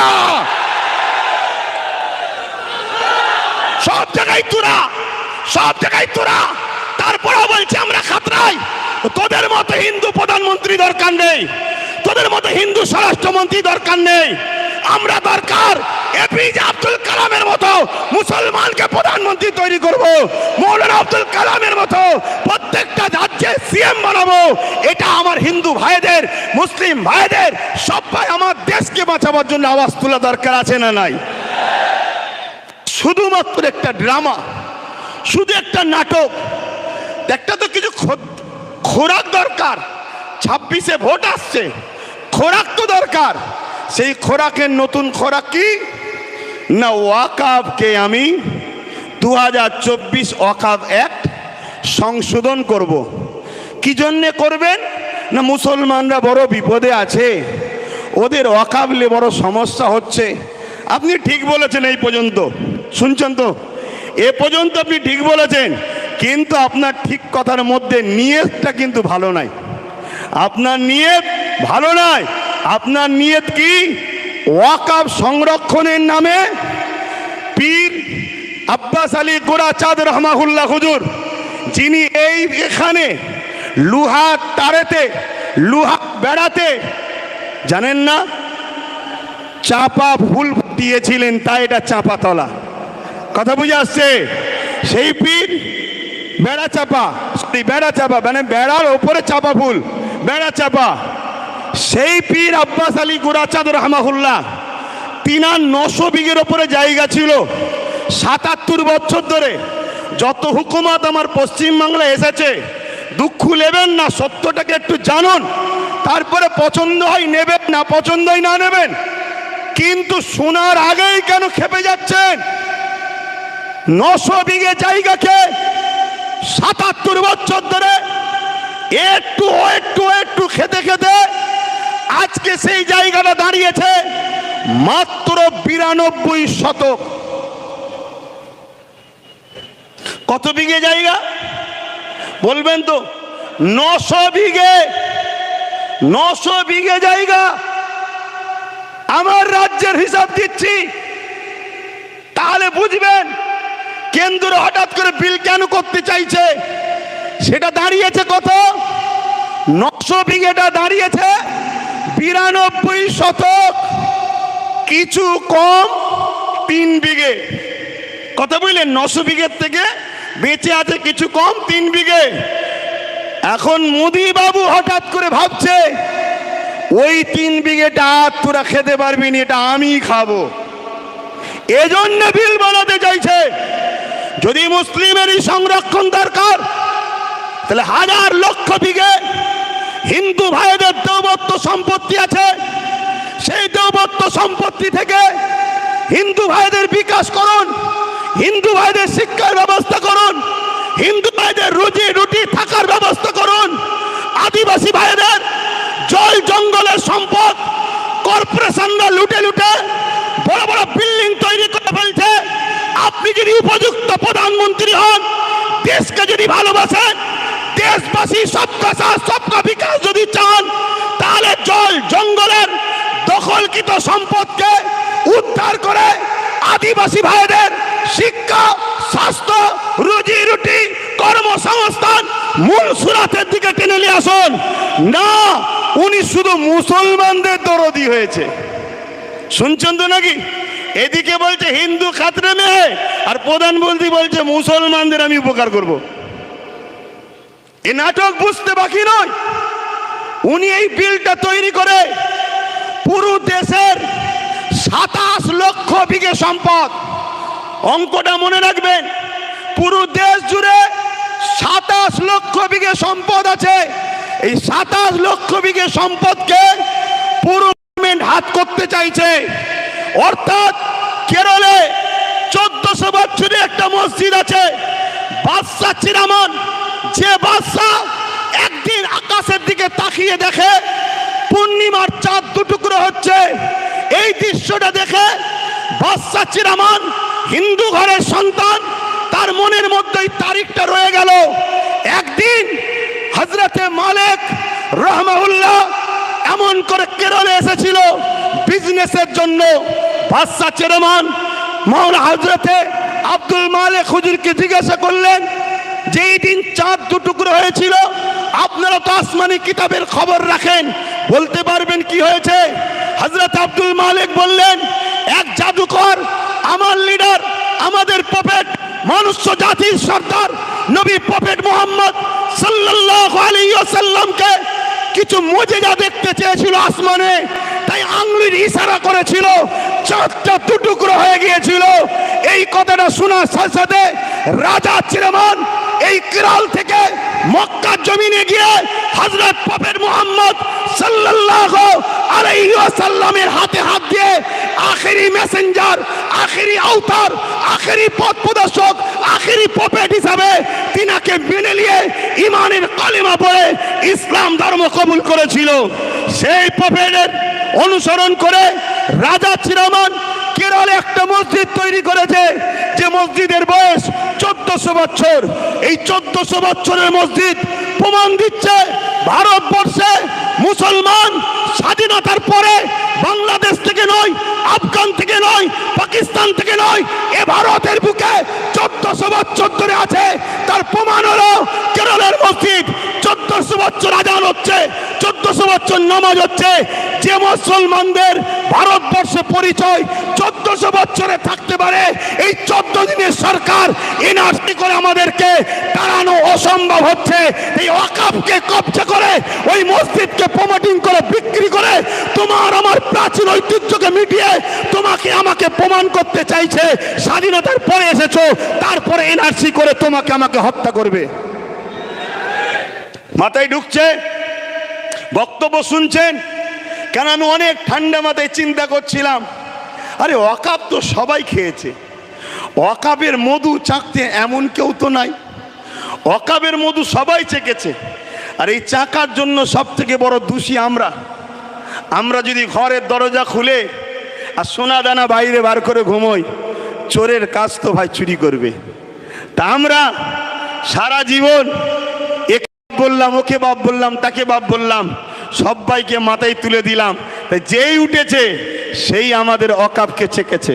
তো হঠাৎ করে ইনি বিল পাস করতে চাইলো কেন, এই প্রশ্নটা আমার মাথায় খটকা দিয়েছে। আমি রিসার্চ, আমার ক্ষুদ্র জ্ঞানে চিন্তা ভাবনা করে আমি যেটা দেখলাম, একটা মসজিদ আছে 1300 বছর বয়স গুজরাটে। এভাবে ভারতবর্ষ জুড়ে হাজার হাজার বছর ধরে ঐতিহ্যের মসজিদ, কবরস্থান, মাদ্রাসা, খানকা, দরগা প্রমাণ দিচ্ছে এ ভারতবর্ষে মুসলমান হাজার হাজার বছর ধরে আছে। স্বাধীনতার লড়াইতে 95,000 কম বেশি মানুষ দেশের জন্য জীবন দিয়েছে প্রথম কাতারে। তার মধ্যে 63,000-ও বেশি মুসলমানের জীবন কোরবান হয়েছে দেশের জন্যে। তাই ব্রিটিশ চলে গেছে। আজ চাইনিজ যদি মনে করে আমার দেশকে লুটবো, আমার দেশকে মিটাবো, চাইনারাও জানে এরা খালেদ বিন ওলীদের উত্তরসূরি। এরা জানে এরা হযরতে সিদ্দিক আকবরের উত্তরসূরি, ফারুক আজমের উত্তরসূরি, হযরতে মৌলা আলীর উত্তরসূরি। অতএব এরা থাকা অবস্থায় ভারতের ক্ষতি পৃথিবীর কোনো দাদা করতে পারবে না। তাই বড় প্ল্যান করে আজ ক্ষমতাশালী যারা, তাদের দ্বারা বিভাজন তৈরি করার ষড়যন্ত্র করছে। মনে রাখবেন, এই লড়াই আমাদের সাংবিধানিক অধিকার লড়াই। আমার আগে বাইজিৎ ভাই বলছিলেন 1947 আইন তৈরি হয়ে গেছে ভারতবর্ষে। আজকের দিন থেকে যেটা মন্দির মন্দির থাকবে, যেটা মসজিদ মসজিদ থাকবে, যেটা গির্জা গির্জা থাকবে, ওখানে তুমি হাত আর দিতে পারবে না। কিন্তু দুঃখের বিষয়, কোর্টের মধ্যে কিছু জজ হয়েছে, তারা আজকে মুখ চাওয়াচাই করে দেখে, আইনকে দেখে না, আইনকে তারা রেখে দিয়েছে। তাই বোম্বাইয়ের এক মসজিদে সার্ভের নামে নোটিশ যেই দিয়েছে, 1.5 ঘন্টার মধ্যে নোটিশ ধরিয়ে দিয়েছে সার্ভের। সেই সার্ভে করতে গেল, মসজিদ কমিটি হেল্প করলো, সার্ভে হয়ে গেল। পরের দিন সকালবেলা সকাল 6টায় আবার গেছে। কেন? গতকাল তো সার্ভে করলেন, আবার আজকে আসছেন কেন? না, একটা অশান্তি লাগাতে হবে, একটা ফিতনা লাগাতে হবে। গতকালকে হয়নি, ওই অশান্তি হলো। সেই অশান্তিতে প্রশাসনের গুলিতে 5টা নিরীহ ভারতীয় জীবন চলে গেল। তার মধ্যে 17 বছরের একজন যুবক, সে গরিব, খেলনা বিক্রি করছিল, তার বুকে যে গুলি লাগলো সেও মারা গেল। এটা হলো আজকের ডিজিটাল ইন্ডিয়া আমার মোদি সাহেবের। আজকে মনে রাখবেন, এই চক্রান্ত পুরো দেশ জুড়ে করছে। এর পিছনে কিন্তু আমাদেরও অন্যায় আছে না নাই? কথা বলুন। কেন 77 বছর ধরে যখন টুকটুক করে খাচ্ছিল তখন আমরা চুপ করেছিলাম। তা আজকে পুরো লিকে লিয়ে খাওয়ার চেষ্টা করছে। সমাজের বুকে একটা মিডিয়া মাধ্যমে প্রচার হচ্ছে, কিরকম মিথ্যা প্রচার একদল মিডিয়া করছে। দেখুন কি প্রচার করছে। 1995 একটা আইন হয়েছিল, সেই আইনে নাকি আছে মুসলমান 4-5 জন যেখানে দাঁড়াবে দাঁড়িয়ে বলবে এটা আমার, সেটা ওয়াকফ হয়ে যাবে। শুনছেন? আচ্ছা এটা কখনো হয়? এটা কখনো হয়? এভাবে সমাজের মধ্যে বিভাজন তৈরি করছে। আরেকটা কথা মনে রাখবেন, আমার ভারতবর্ষের 140 কোটি মানুষের মধ্যে 100 কোটি মানুষ হলো অশিক্ষিত, তাদের পেটে বিদ্যা নেই। এ বিদ্যা দেওয়া হয়নি ইচ্ছা করে, তাদেরকে ইতিহাস পড়ানো হয়নি। তাদেরকে যে ইতিহাস পড়ানো হতো তাহলে তারা বাবর, আকবর, হুমায়ুন এ দেশের জন্য কি করেছে সেটা জানতে পারত। অবশ্যই বাবর, আকবরের সাথে আমার কোনো সম্পর্ক নেই, কেন তারা ছিল রাজনীতির নেতা, আমরা ধর্মগুরুর লাইনের মানুষ। তাই বলে যায় তারা মিথ্যা প্রচার করছে বাবর, আকবর, হুমায়ুন নাকি মন্দির ভেঙে মসজিদ তৈরি করেছে। আরে শিক্ষা অর্জন করুন, জানুন, না জানলে জেনে নিন। যেখানে অন্য কারো সাধারণ জায়গা থাকবে, মন্দির তো অনেক দূরের কথা, সাধারণের একটা জায়গা আছে, ওই জায়গাকে কেউ যদি জোর করে মসজিদ করে ওইখানে নামাজ হবে না। কেন? জোর করে ধর্ম হয় না, জোর করে গুন্ডাগিরি হয়। ধর্ম আর গুন্ডাগিরি দুজনে একে অপরে কখনো এক হতে পারে না।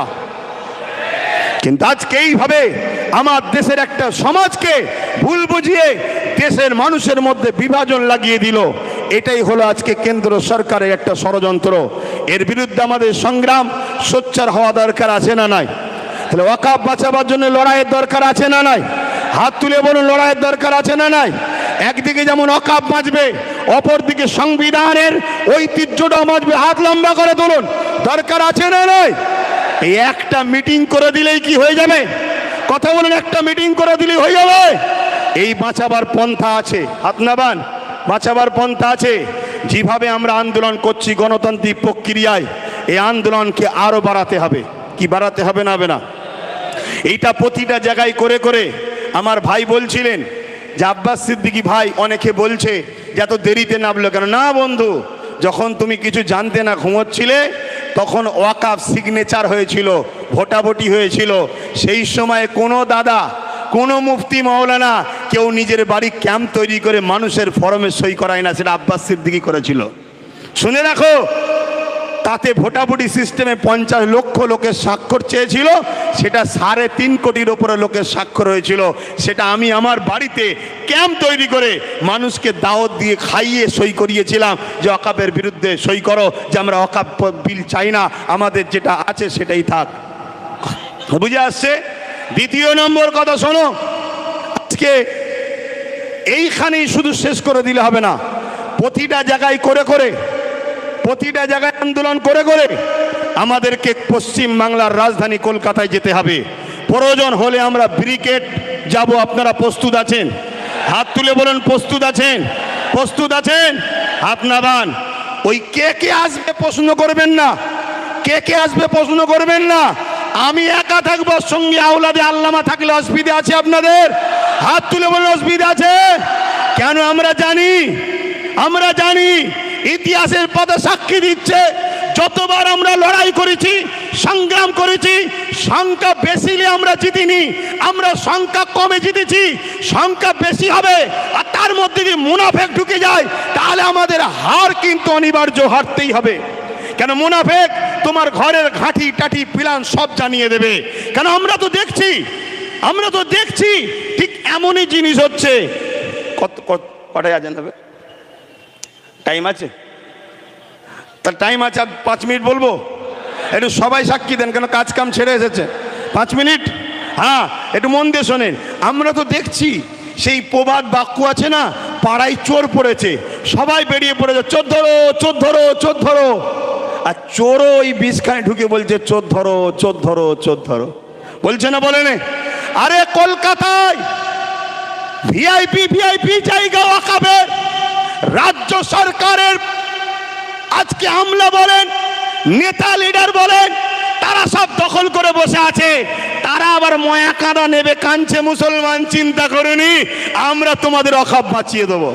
আচ্ছা বলুন, এটা কি ধোঁকা নয়? কথা বলেন, ধোঁকা না ধোঁকা নয়? কেন আমরা নাম ধরে বলতে পারি, কালীঘাটে টিপু সুলতানের সন্তানের মাজার রয়েছে, তার কবরের ওপরে দোকান হয়ে গেছে, ওটা ওয়াকাফের জায়গা। আমি বললাম না আপনাদের পীর গোড়াচাঁদ আব্বাসী হুজুরের 900 বিঘে জায়গা আজকে হয়ে দাঁড়িয়েছে কত? 92 শতক। তাহলে এই লড়াইটা করতে হবে, কিন্তু এই লড়াই কোন গাদ্দার মুনাফিককে নিয়ে নয়। এই লড়াই আমরা সংগঠিত হব। প্রকৃত যারা সংবিধানকে ভালোবাসে, প্রকৃত যারা ইমানদার, আমরা সংগঠিত হয়ে এই লড়াই শুরু করেছি। ইনশাআল্লাহ এই লড়াইয়ের শেষ ইনশাআল্লাহ আমরা করেই দেখাবো, বলুন ইনশাআল্লাহ। আরেকটা ছোট্ট নমুনা দিয়ে যাচ্ছি। এই নদী পার হলেই উপারে চুচুড়ায় একটা মসজিদ আছে, মাদ্রাসা আছে 1000 বছরের, যার আজকের বাজার 10-20 হাজার কোটি টাকা। সেই সম্পদে তালা মেরে দিয়েছিল আজকের যিনি সরকার রয়েছে কেন্দ্রে, এই রাজ্যে তালা মেরে দিয়েছিল। অনেকে আন্দোলন করেছে, খুলতে পারে না। অনেকে আন্দোলন করেছে, খুলতে পারে না। মাত্র 12 থেকে 15 হাজার যুবক নিয়ে আহলে সুন্নাত ওয়াল জামাত আন্দোলন করেছিল। তালা খুলে আসর মাগরিবের নামাজ পড়ে সেখান থেকে এসেছিলাম আমরা।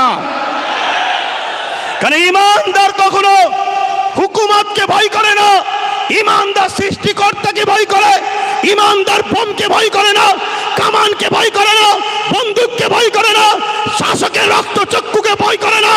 ইমানদারের হৃদয়ে আল্লাহর ভয় রয়েছে। তাই যখন আমরা 4টে পর্যন্ত পারমিশন ছিল, 4টে পার হচ্ছে, আমরা দাবি রেখেছি নামাজ পড়বো, তারপরে ঘরে যাবো, আর নাই খাটিয়া করে যাব। তখন র‍্যাব না বাচ্চে, র‍্যাব ভয় দেখাচ্ছে, র‍্যাব না বাচ্চে। আমি মাইকে বলেছিলাম আজ আমরা 14-15 হাজার র‍্যাব নিয়ে দিয়ে পিটবে, সংবিধান বিরোধী কাজ করবে। কাল থেকে যেখানে পাবা সেখানে আমরাও পিটিয়ে দেখিয়ে দেবো। এ দরকার আছে না নাই?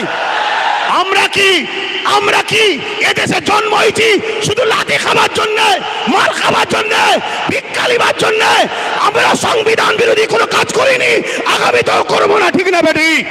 তুমি আমার মসজিদে তালা মারবে, আমার মাদ্রাসায় তালা মারবে, আর আমি বলতে গেলে তুমি প্রশাসনের পাওয়ার দেখাচ্ছ।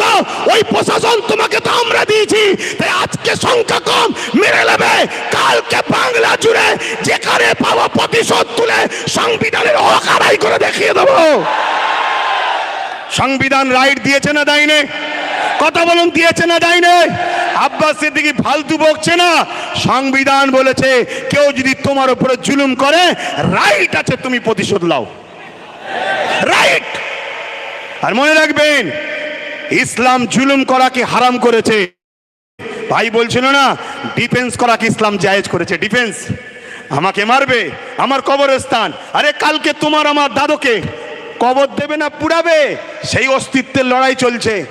তো সংবিধান যখন তোমায় রাইট দিয়েছে, তুমি লড়াই করবে না করবে না? কথা বলো, করবে না করবে না? কিন্তু এই লড়াইটা করবে কার সাথে? যারা বিগত 77 বছর যারা ওয়াকাফ খেয়েছিল, মসজিদকে লুটেছে, মাদ্রাসাকে লুটেছে, কবরস্থানকে লুটেছে, তাদেরকে পাশে করলে লড়াই করবে নাকি? এ কথা বলো। কারণ এই সমাজে 2 ধরনের ওয়াকাফ নিয়ে লড়াই হচ্ছে।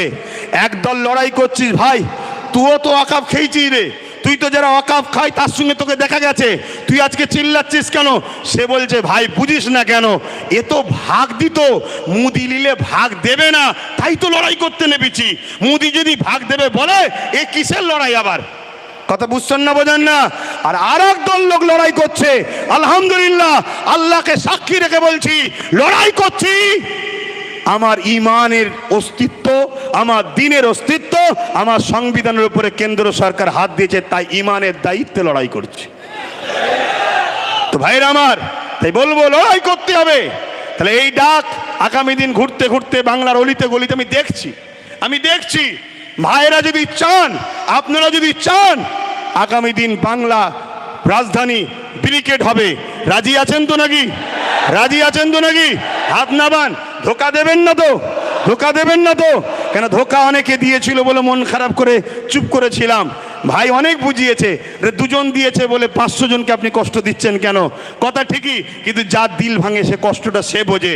কিন্তু আজ আবার আপনাদের স্বার্থে, আপনাদের স্বার্থে, দেশের স্বার্থে, নিজের অস্তিত্ব, নিজের ধর্মীয় স্বাধীনতার অস্তিত্বের স্বার্থে আমি আবার নেমেছি, ধোকা যেন না হয়। মনে রাখবেন, আর একটা বিষয় বলে যায়, আপনারা তো ওয়াকফ নিয়ে তো সব শুনলেন, সবাই বক্তব্য দিল, আর একটা কথা শুনবেন না? মাদ্রাসা ধ্বংসের মুখে, জানেন মাদ্রাসা ধ্বংসের মুখে জানেন গত বছর দায়িত্ব নিয়েছে রাজ্য সরকার। তার আগে পর্যন্ত মাদ্রাসা পরীক্ষায় একটা সিলেবাসে যে নম্বর হবে মার্কশিটের, তাতে একটা কোরআনের বলে পাঠ থাকতো, অর্থাৎ কোরআনে কত নম্বর পেয়েছে। এই বছর থেকে সেটাকে পাওয়া যাচ্ছে, মার্কশিট ছেড়েছে, তার মধ্যে কোরআন কথাটাকেই তুলে দিয়েছে। যে বলেছিল কোরআন শেষ হয়ে যাবে, আজকে কোরআনটাকেই তুলে দিয়েছে। কথা শুনছেন না শোনেননি? আপনাদেরকে এই কথা শুনে কষ্ট হচ্ছে নাকি?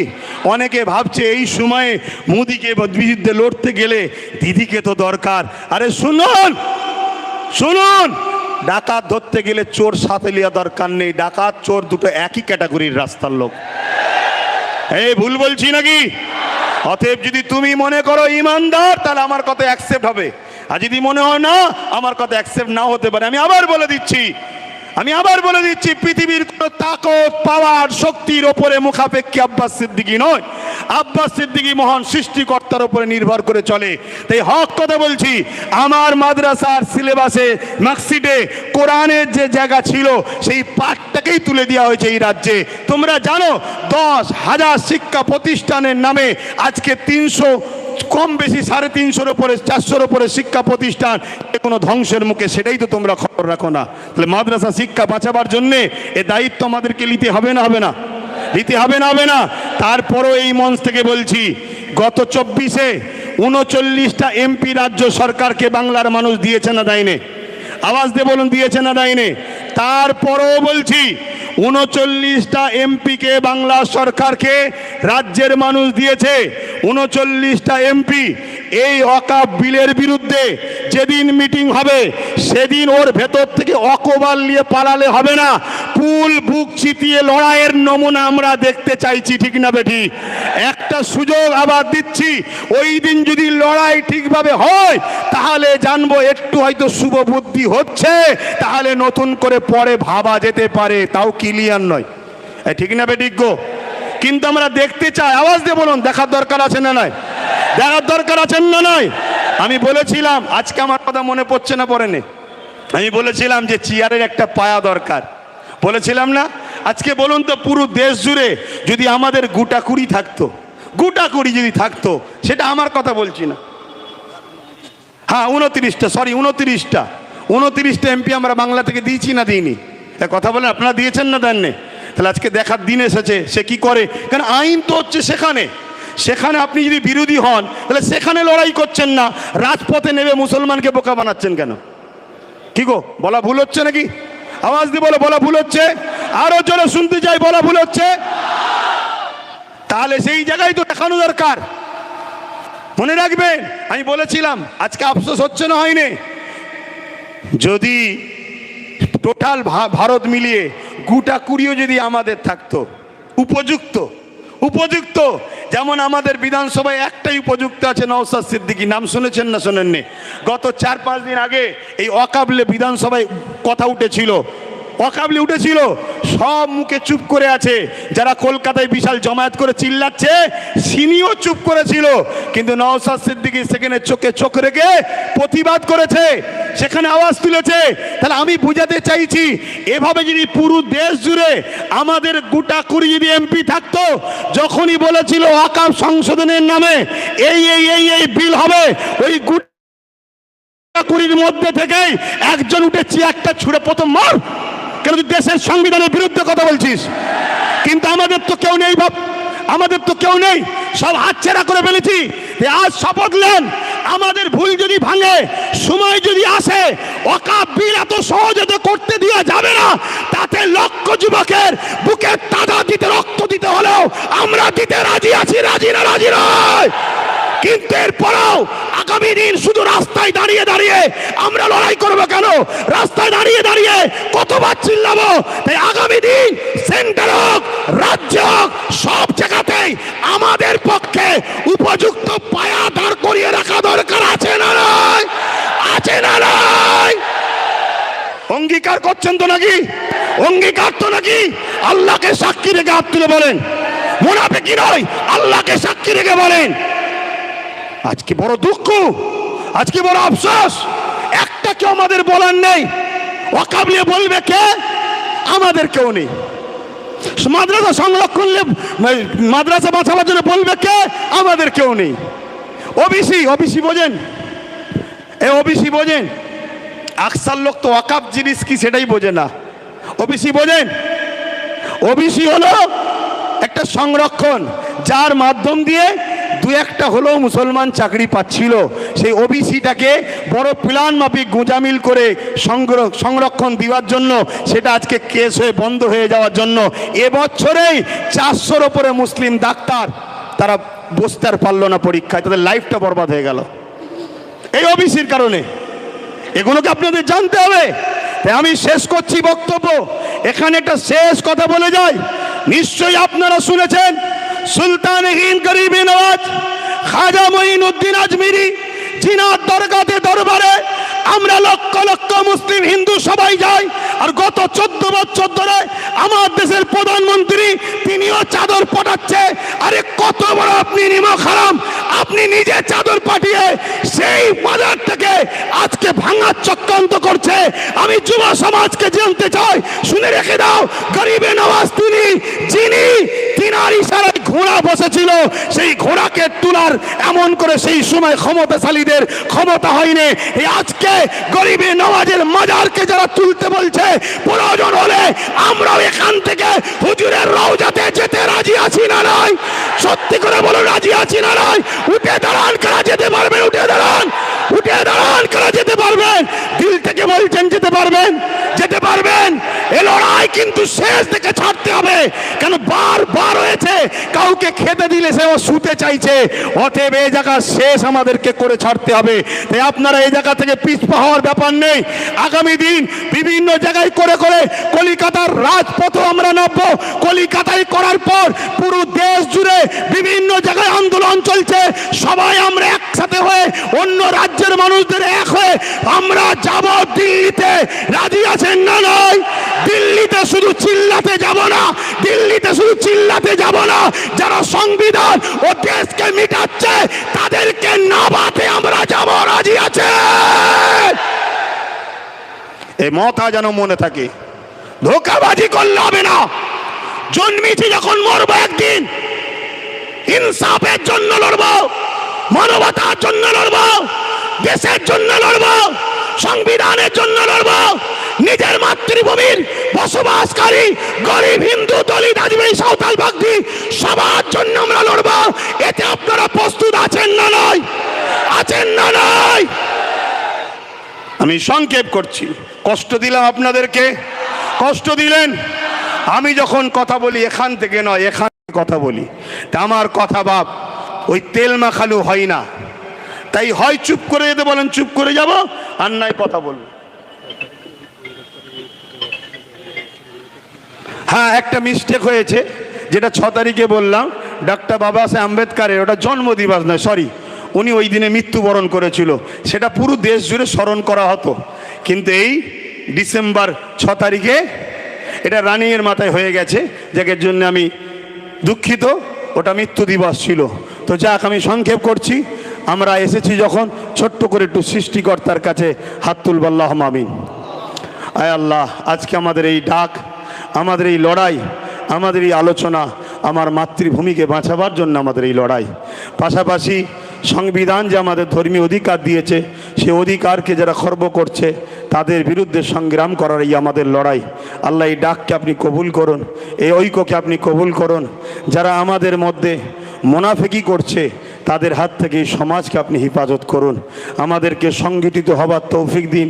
আলেম ওলামা, পীর মাশায়েখ এবং পাশাপাশি হিন্দু সমাজ, দলিত সমাজ, আদিবাসী সমাজ, তারাও তো মানুষ, সবার সৃষ্টি মালিক তো আপনি।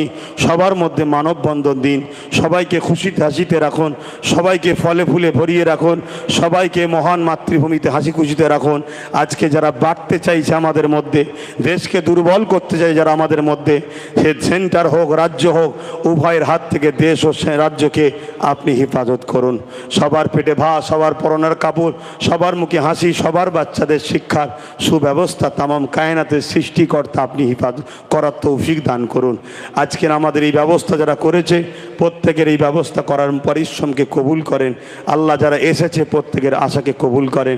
আগামী দিন আমরা যেন হকের পক্ষে, ন্যায়ের পক্ষে সংগঠিত হয়ে কলিকাতার রাজপথ, ওখান থেকে দিল্লি, আমার দেশের রাজধানী, সর্ব জায়গাতে আমরা যেন ইনসাফের জন্য, ন্যায়ের জন্য, গরিবের জন্য, দেশের জন্য, পাশাপাশি আমার দেশের যে সাংবিধানিক মৌলিক অধিকার, ধর্ম যার যার দেশ সবার, সেই আওয়াজ তুলে আমরা যেন নিজের ধর্মকেও পালন করে চলতে পারি।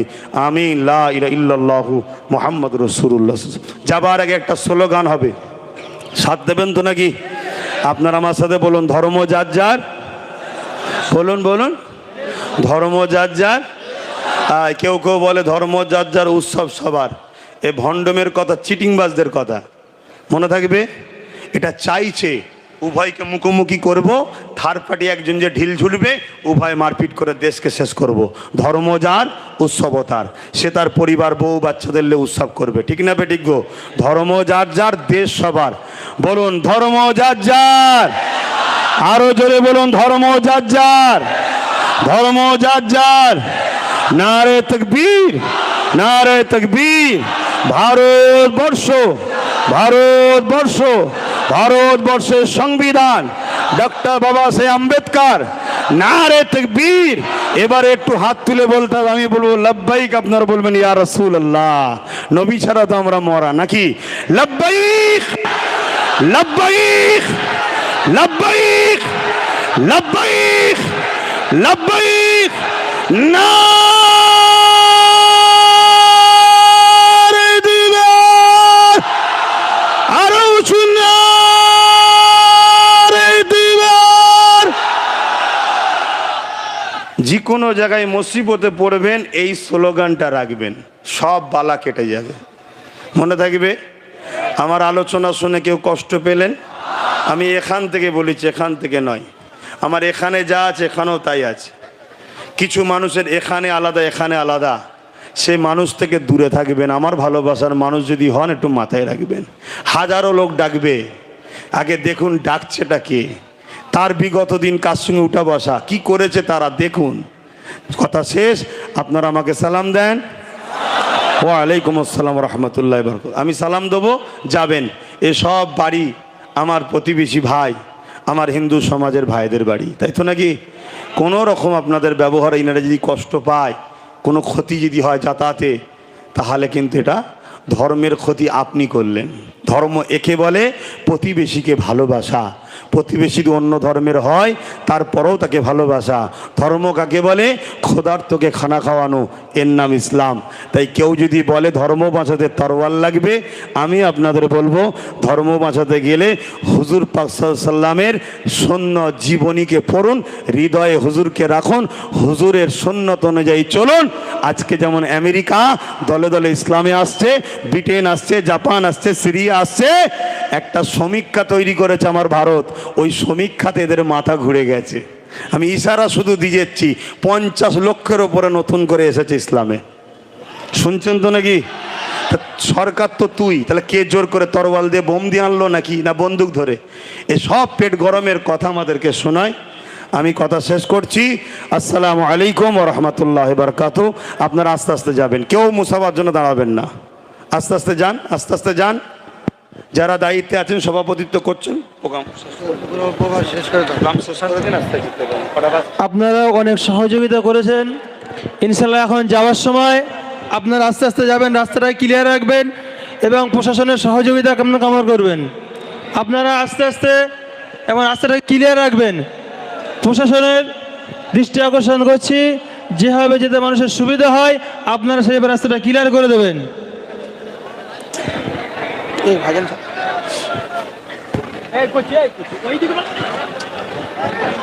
এই যে ধরুন।